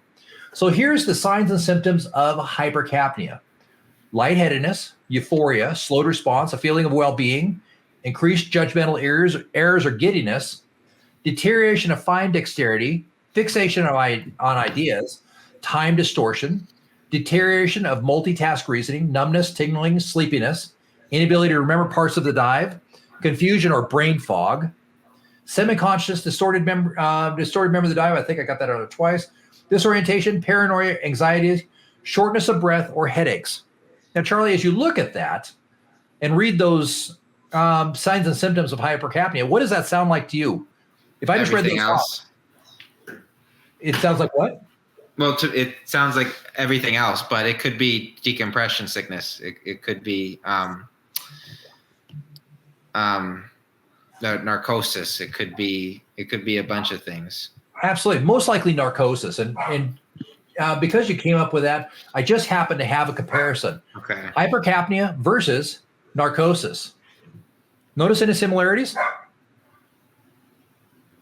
Yeah, it's pretty identical. Absolutely. There's a couple of differences. Narcosis, visual hallucination, auditory hallucination, feeling of relaxation. Hypercapnia, shortness of breath, or headaches. So I might argue that as you get to those deeper depths, that more people end up suffering from hypercapnia than narcosis. So dark narc, hypercapnia, same thing, similar. Coincidence? I think not. So I can tell you, I've had people, I've taken a hypercapnia hit where I felt that. And absolutely, when I described it to other instructors, they're like, "Oh, you were narked out." I'm like, "Nope, wasn't narked." Absolutely hypercapnia. So just something to be aware of. And this is the concern when it comes to gas densities. You start getting to that 100 feet, 120 feet, 115 feet area, you're absolutely dealing with gas density as an issue. And it certainly could be hypercapnia because as the gas becomes too dense to breathe, it also creates heavy work of breathing, not allowing your lungs to exhale the carbon dioxide like you'd like it to. Make sense? Mm-hmm. Now, it's definitely something to be aware of, and especially in high altitudes where you're dealing with that as well. So just something to be aware of, something to think about. Now, we kind of talked about it a little bit in high altitudes. One of the classes I like to throw in is dry suit diving. It's going to be cold. Why be cold? Be a dry suit diver. This is Nikki and I think we were diving December. We were actually in the snow. We were just fine. We knocked out a nice 60-minute run time in 33-degree water. Great dive. Nobody there. Plenty of snow to look at. Other cool places. The Siflik Riff is supposed to be absolutely amazing. Clearest water you can dive, and you can touch 2 continents. So taking a dry suit class is definitely to your advantage, and suggesting that out. So let's see. All right. So we talked about earlier, the easiest way to avoid an accident or a problem is not to have it in the first place. As we kind of go through this process, I encourage, before you leave for the dive site, do a pre-dive safety check. When you get to the dive site, do a pre-dive safety check. I just don't feel like you can do enough safety checks prior to diving. And because it's easy to do things, like it's easy to forget or attach a suit inflator. And that's definitely something I don't know how much dry suit diving Janine does, but I like 90% of my diving is all dry suit diving. And it's certainly an easy thing to do. So building checklists and getting to the point where you check and check it again. It's like carpentry, measure twice, cut once, same thing. So make sure as part of your pre-dive safety checks, you also go through simple things like, what do you do in an emergency? Where's the closest chamber? How do I get there? What happens if this? What are my pre-dive signals? And what's going to happen? We use some very key signals. I tell my divers, if you're cold, give me the I'm cold symbol. This for me means turn the dive, right? If my compass goes off, I tell my dive buddy that you're going to be the captain in charge. You navigate. And so they know. We talk about it. I stole this one straight from Janine, by the way. Absolutely. That is part of my thing. Make sure you have other key pieces. A spare light. 1 is none, 2 is 1, right? Make sure that you are dressing appropriately with the correct thermal undergarments. I promise you, a wetsuit doesn't work under a dry suit. Nikki tried that one time. That's how we know. Make sure we test our dry suit. One of the first things I do, I get ready at the truck. I put all my gear on except for my dry gloves. I have my computers on. I put my side mount rig on. I'm ready to go. I walk down to the water, and once I get to the water, I put my my left glove on first. I stick my hand in the water, and I check to make sure it doesn't leak. Make sure it flows correctly. I put my right glove or my other glove on. I put that in the water, make sure it works appropriately. And then once I've got that on, then I put my hood on. And then I put my mask on, and then I grab left tank and I grab right tank, and I'm ready to go. But I check as I go along to make sure each piece, when I put my left tank on, the first thing I do is I attach my inflator, give it 2 quick puffs to make sure my inflator actually works. I put my right tank on, I hook it to my dry suit. I give it 2 quick puffs to make sure it works. You'd be surprised in cold water and cold weather how often that kind of stuff freezes. I was doing a dive in December at the river. Air temperature was about 0 to 5 degrees. Water temperature was 29 degrees. I left my twin set rig in the back of my truck like an idiot for about 4 hours. And I forgot that somebody had been diving that wing in the pool the day before. So there was a little bit of water in the wing. Got out to the site, got my twin sets on, went to hit my inflator, nothing. It was frozen solid. And I was like, okay, well, what about my dump? And my dump was frozen solid. So I ended up having to take it off, take a thermos of warm water and pour it over my inflator to get it to work again. But test it before you get in the water, because the last place you want to do is find out that stuff doesn't work in the water or while you're in the water. Make sure other things that you don't have free flows. It's very easy to get a free flow. So you definitely want to treat every high dive altitude situation as a cold water dive and as an ice dive. We don't breathe on our regulators other than a quick test at the surface, and then we don't breathe them again until we get in the water because we don't want those to free flow.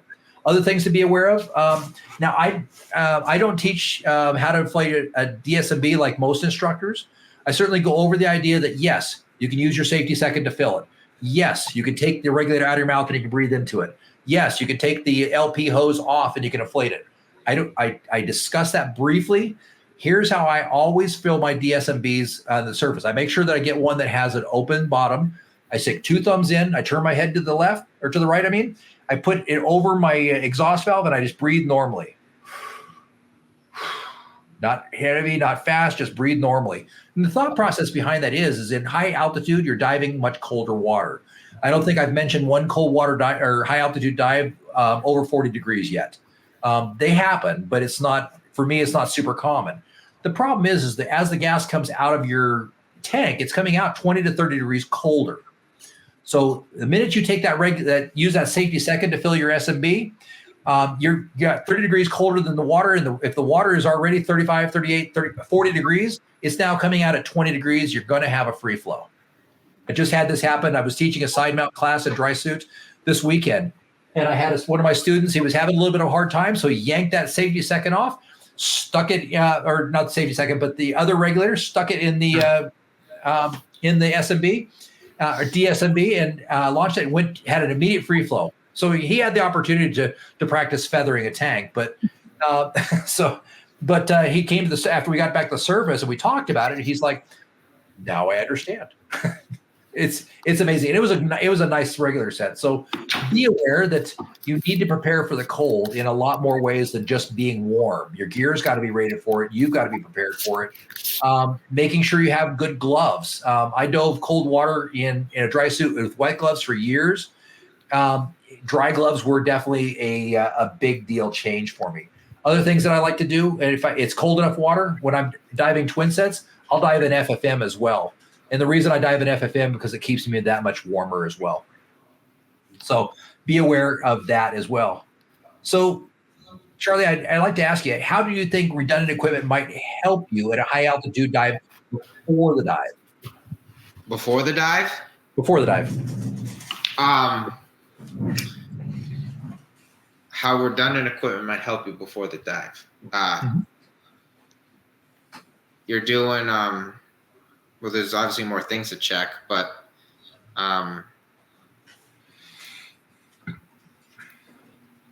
geez, Ben, I don't know. What happens if you get to dive site and your batteries are dead in your flashlight? I see. Okay. So you're making all this effort to go out to these places. You want to make sure you have when you get there. Yeah. So I gotcha. Absolutely. So definitely to your advantage to make sure to have a good save a dive kit. You can certainly build your own. You can get them from Amazon. Janine's got some in through her shop. I'd encourage getting a nice Save a Dive kit. And dumb things in your Save a Dive kit, like extra O-rings, are great. Zip ties. Make sure you have them. A channel lock wrench, fantastic. Allen wrenches, must have. A knife. I also keep a cigarette lighter and a small torch in my Save a Dive kit. I've used those more than I'd like to admit. But little things like that. Think about as you kind of go along with that. A spare mask. I have absolutely broken a mask in a dive bag. So a few basic ideas like that are definitely going to be to your advantage. How about during a dive? We go out we're doing a 90-foot dive in the lake out here. What about redundant equipment during the dive? Well, obviously, air, breathing. You'd want to have pony bottles. That's great for deep diving. Mask. You have to bring a mask if you're full faced, anyways. You'll have a spare mask for that. So yeah. Absolutely. Good job. You covered most of them. I do have a slide for that. So as you kind of go through, there's a couple different ways to do this. My least favorite way to do that is a Y valve on a single tank or an H valve. They certainly do work. And the nice thing is if something happened and you had a free flow, by the way, everybody thinks a free flow happens because your second stage froze. I tell you, it's not your second stage that froze. It's your first stage that freezes. And so having a Y valve that you can isolate out at least is something. The better way to do that is to have a safety second redundant air source. In terms of redundant air sources, my least favorite way to do a redundant air source is strapping a little tank on the back of my bottle. It screws up my buoyancy, and it's just not my favorite way to do it. I've tried it, not a fan. The other problem with this is if it leaks, you will not know. It could absolutely empty out. So my encouragement, if you're going to do a pony bottle or a deco bottle, do another bottle completely underneath that you can check, charge, and then turn off. And you know that when you go to charge, turn that back on, it's ready to go. Another way I do it, this is me going out, getting ready. That's one of the daggum hills that I get to climb. I'll dive twin sets or side mount. This is me in side mount down here. This is me diving twin sets up here. Now, what you can't see is I have a pod and I have a manual SPG right here. You can see that I've got a DSMB and a reel strapped to my butt D-ring.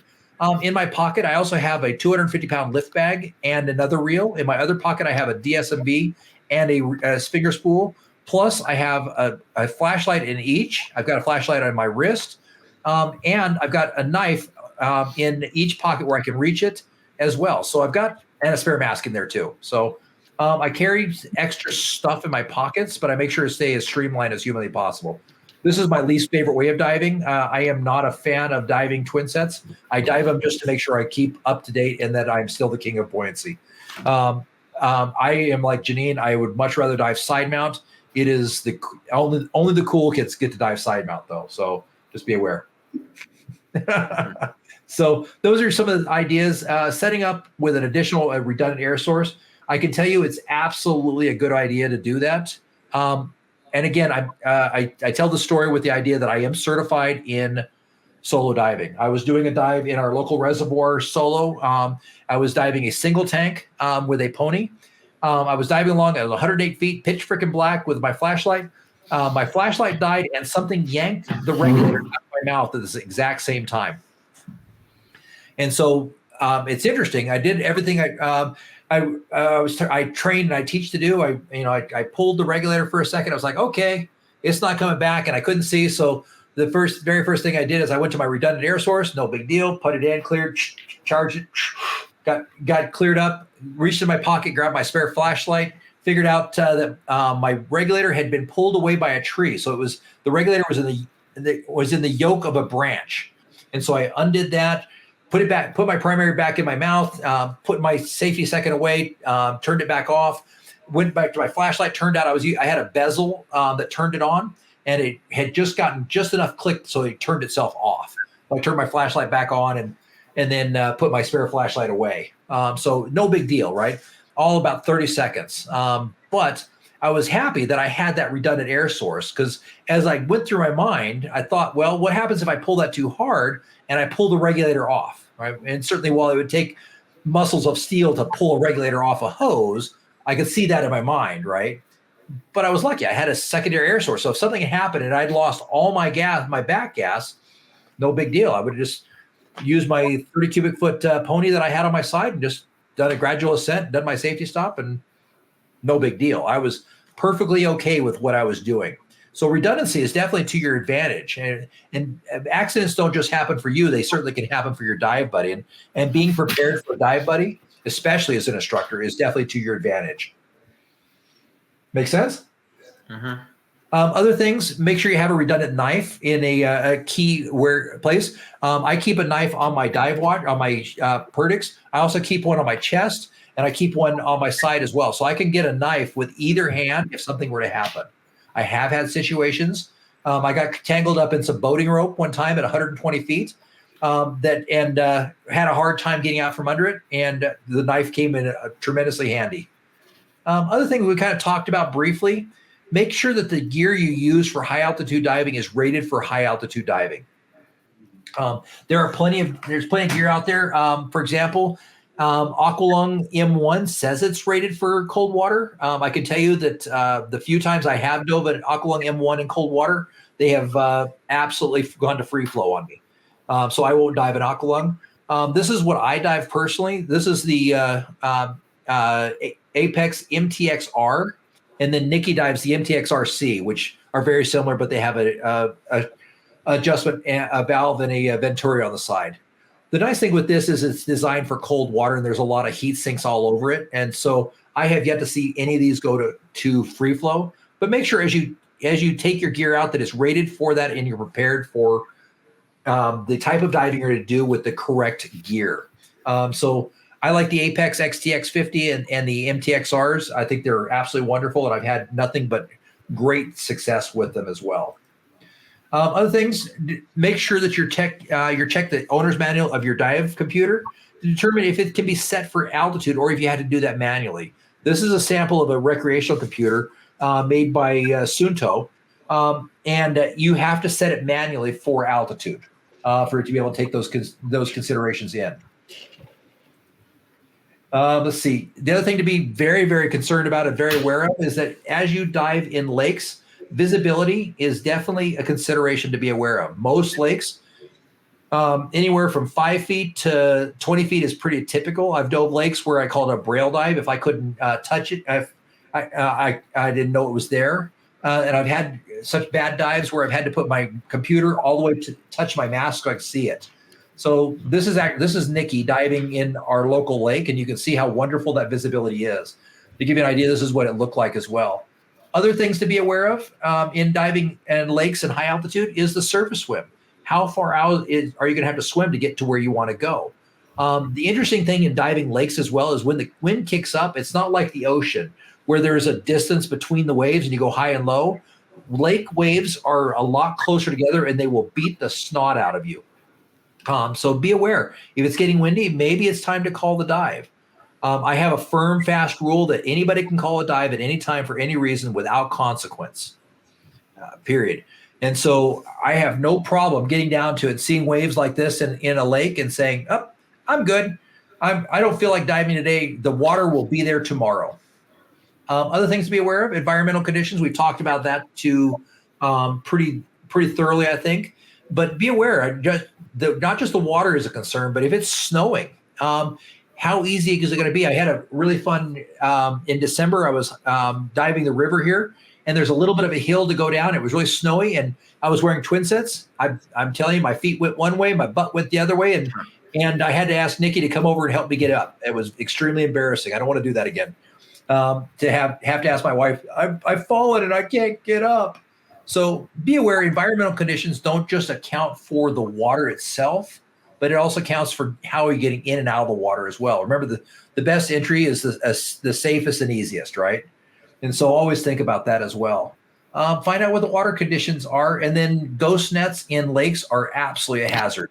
There are plenty of fishermen that lose their hooks, that lose their nets, that lose their crap in the water. It's there.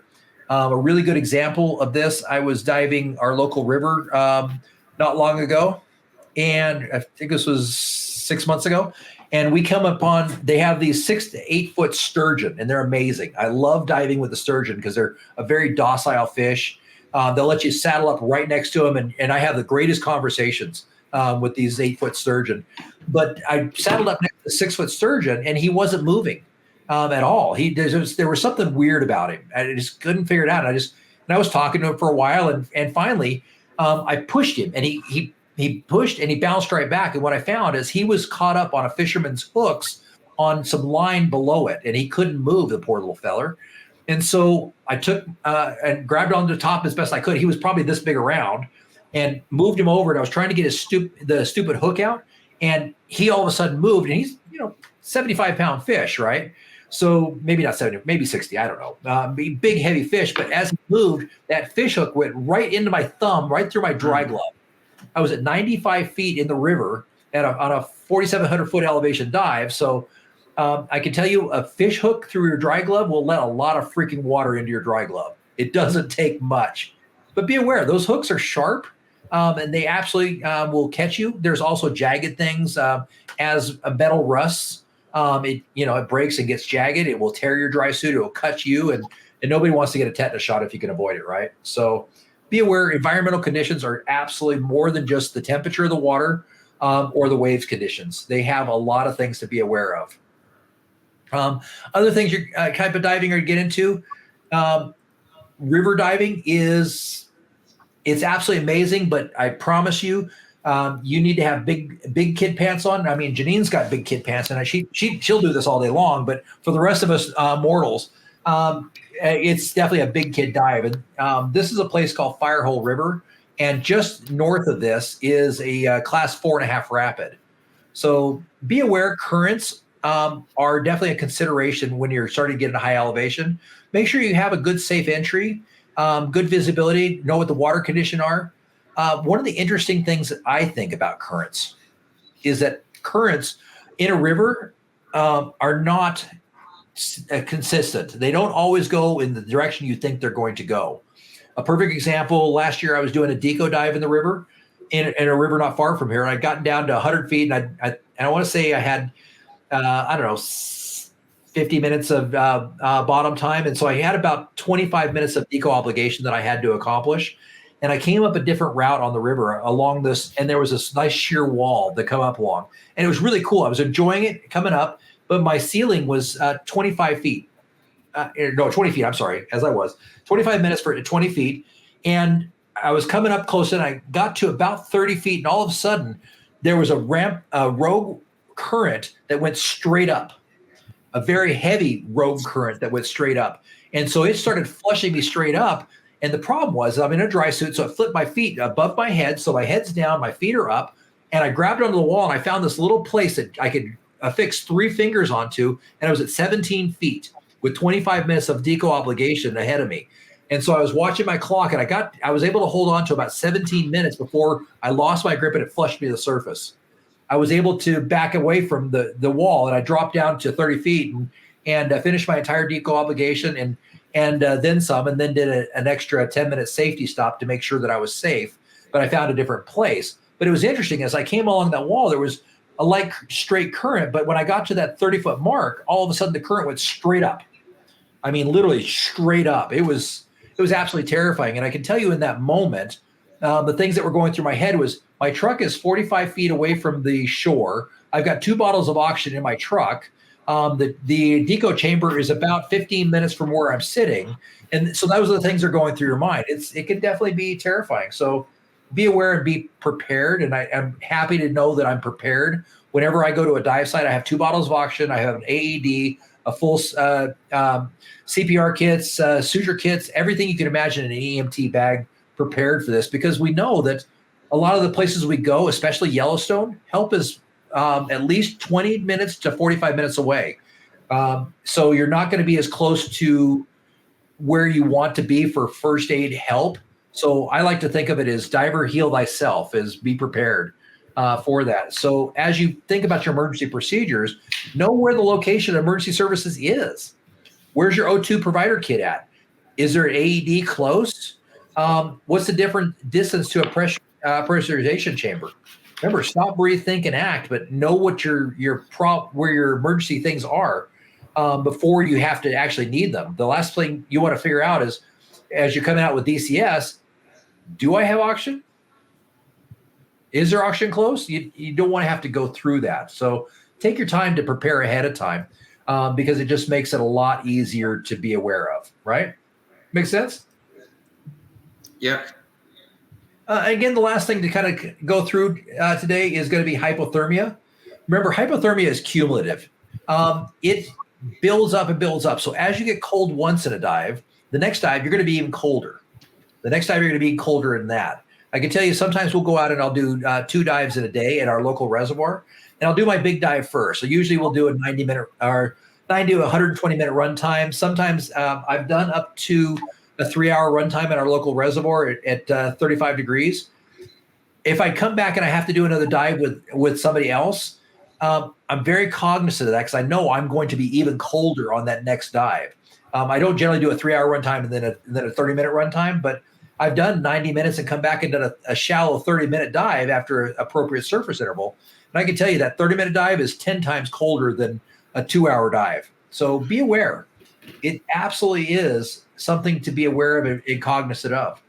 And then the last, I guess I fibbed, I apologize. There's one other consideration that's just starting to find its way into the U.S. This is more common in Europe to hear about. And there's more studies in Europe about immersion pulmonary edema. Have you heard that term before, Charlie? Yeah. I had it when I was young, but not from immersion. Okay. It's fluid in your lungs. It is. It's a buildup of fluid in the lungs. You literally drown from the inside out.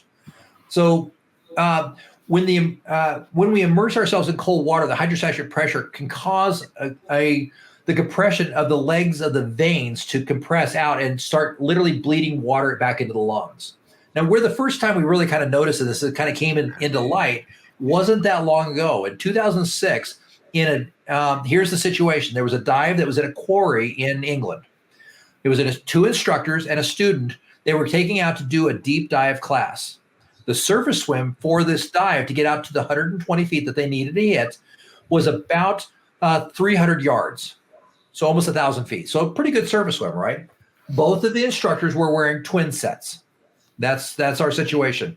The student had gone through a full medical questionnaire and filled it out expressing that there was no medical issues that they needed to be aware of. Good to go so far, right? They swim out, and when they swim to the dive line, to the John line to do their dive, the diver complains of shortness of breath and trouble breathing. They determined that the instructors felt that this must have been because he was out of shape and overweight. So they gave him time to catch his breath. They decided after an appropriate amount of time to go ahead and descend on the line. They descended to 120 feet and stayed there for about 10 minutes. At the 10-minute mark, they started to call the dive and head up. The diver student complained of being out of gas at this short amount of time. The instructor pointed to the assistant instructor to go ahead and share gas with him. So they shared gas, no problem, and began their ascent. At the 80 to 90 foot mark, the student again complained that he was out of gas. The instructor was extremely confused by this, but being a good instructor, he went ahead and stopped the air share between the assistant instructor and the student and began air sharing with his twin sets to the student. They were able to get to the 20-foot mark to begin their safety stop. The instructor felt strongly that the safety stop should be for 3 minutes. The student again complained of being out of gas and began to go into equipment rejection and bolt to the surface. The instructor promptly grabbed the student, forced the regulator to his mouth, and kept him down for the additional 1.5 to 2 minutes of the safety stop. They ascended to the surface, at which point the student began to stop breathing. I don't know if he began to stop breathing. He stopped breathing. How about that? Weird way of putting it. But he went into cardiac arrest. The instructor did everything he could and started rescue breathing at that point and drug him to the surface, at which point they got him out of his gear and started CPR. They called the EMS, but unfortunately the diver expired. what they did is they did it on the autopsy. They determined that the diver had drowned, and they tried to charge the instructor with negligence because he'd held the student in place during the safety stop. Upon further review, what they determined is going through the medical questionnaire that the student had marked that he was not hypertensive and he did not have high blood pressure. This was not correct. The student did have high blood pressure and was medicated because of his high blood pressure. They determined that the student had put down that he didn't have high blood pressure because he was medicated. He didn't feel it was a problem because of the medication. Obviously, this is extremely incorrect. And it definitely brings to light something we need to be aware of. Now, people with hypertension and high blood pressure are extremely susceptible to cold water diving and getting immersion or pulmonary edema. What ended up happening is literally his alveolar produced enough water in his lungs that caused him to go into cardiac arrest and to drown from within. Now, things that can exacerbate this as well as overweight. But you see this more in the situations with hypertension or high blood pressure are the highest risk symptoms of them as well. It's something to be aware of, and it's just starting to make its way from across the pond to us. But it's something to be aware of. As you dive into cold water, you increase the risk of getting immersion and pulmonary edema substantially. So be aware of that is absolutely something you need to be considerate of. Make sense? Yeah. Now, to recognize this is pretty straightforward. Divers with breathing difficulties, especially when they don't seem like they're exercising particularly strenuous, definitely something to be aware of. That could be immersion pulmonary edema, confusion, swimming in the wrong direction, random directions, inability to carry out normal functions, belief that a regulator is not working, indicating that they're out of gas when the regulators are found to be working correctly and with adequate gas supplies. Diver refusing or rejecting an alternate air source when out of gas. We generally call that equipment rejection. And it's, Jeannie, have you had an equipment rejection situation? There was once when a student kept saying that his regulator wasn't breathing correctly. And so we switched regulators. I gave it a try. It was breathing just fine. And so we called the dive, never could, understand what happened or why that happened. But like you said earlier, you can call, any diver can call a dive for any reason, and there's no judgment there at all. So we ended the dive and everything was fine. But I still have no idea what happened because I tried his regulator. It was working just fine. And it wasn't too long into the dive, and it wasn't that deep of a dive. So I'm not really sure. Absolutely. So you got to be very cognizant. Be careful. So how you treat immersion pulmonary edema or IPO is you sit them up if they're conscious. Give them oxygen immediately. Keep them warm. And do not give them fluids unless you're advised medically to give them that, and to seek medical attention immediately. So giving them fluids will actually help them drown faster. Other considerations to be aware of, we talked about it. Hydration is a huge thing, especially for altitude. Make sure you're hydrated well. Hypoxia at altitude is definitely something to be considerate of as well. Thermal stress, it gets colder in the mountains. And make sure you're aware of diving after driving.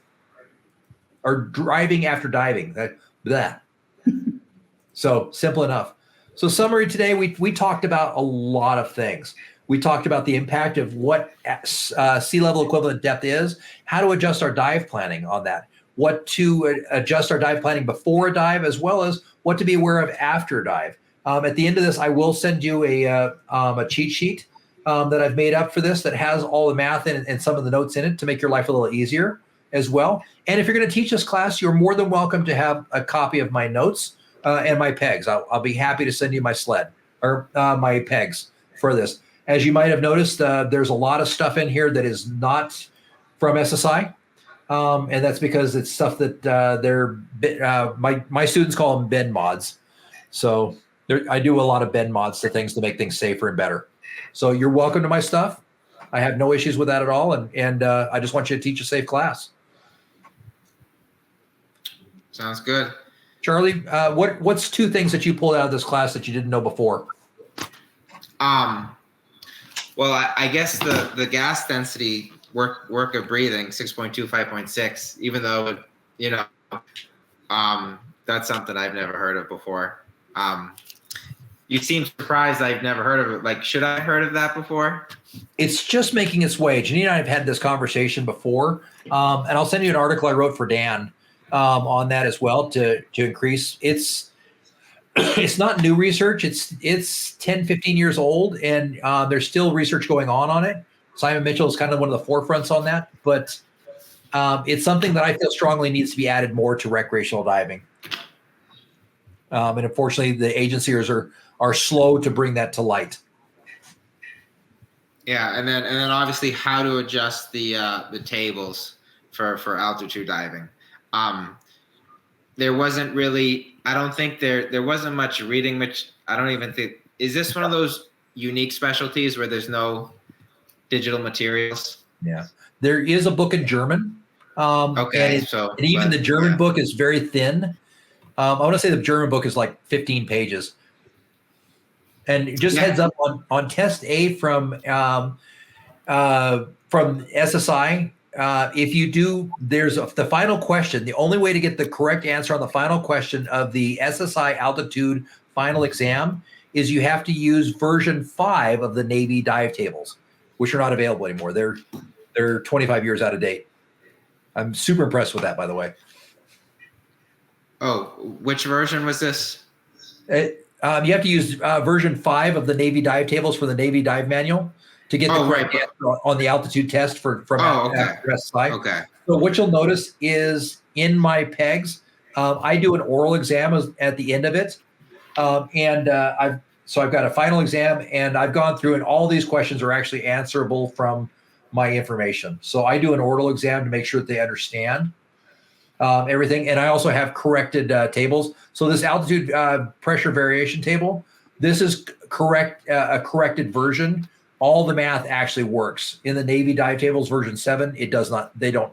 There's some typos. Okay. Which I'm super impressed for the Navy as well. But I've got a final exam in here that I do orally to make sure that they're good to go.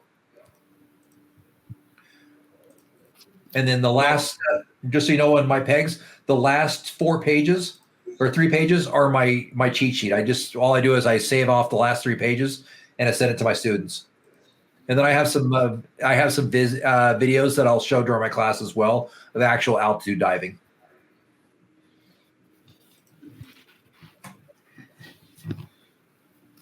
If you could you pull up on one of your final exam questions, the last one that was the last one on the slide, I guess. It had something to do with surface intervals, I think. You bet. Let's take a look here. See if we can find it together. Oh, yeah. You just had it on. No, go down. Yeah, this one. Okay. Yep. Diver completes this and dive to a sea level equivalent depth of 60 feet fresh water for 45 minutes. What is the minimum surface interval time before ascending 4,000 feet in altitude to become an A group diver? So 2 hours for every 1,000 feet is the easiest answer. And we talked about that briefly. Yeah, so 8 then. Yep. Correct. Yeah. Yep. 2 hours for every and we hit on that briefly, but I could probably could have hit that a little bit more. And so the actual first dive is irrelevant. You're looking at the change in altitude. We're looking at change in altitude. So yeah. Before your first dive, you have to take into account the residual nitrogen of the ascent to altitude. And after your dive, you need to be aware of any ascent above where you're currently at in altitude as well. So if you're at a dive site and you have to go over a mountain pass to get to your hotel or wherever you're camping at, and you're going to ascend, you need to wait 2 hours for every 1,000 feet you're going to ascend after a dive. Yeah. Good stuff. Good. Right on. If that's okay, I'm going to go ahead and end the recording.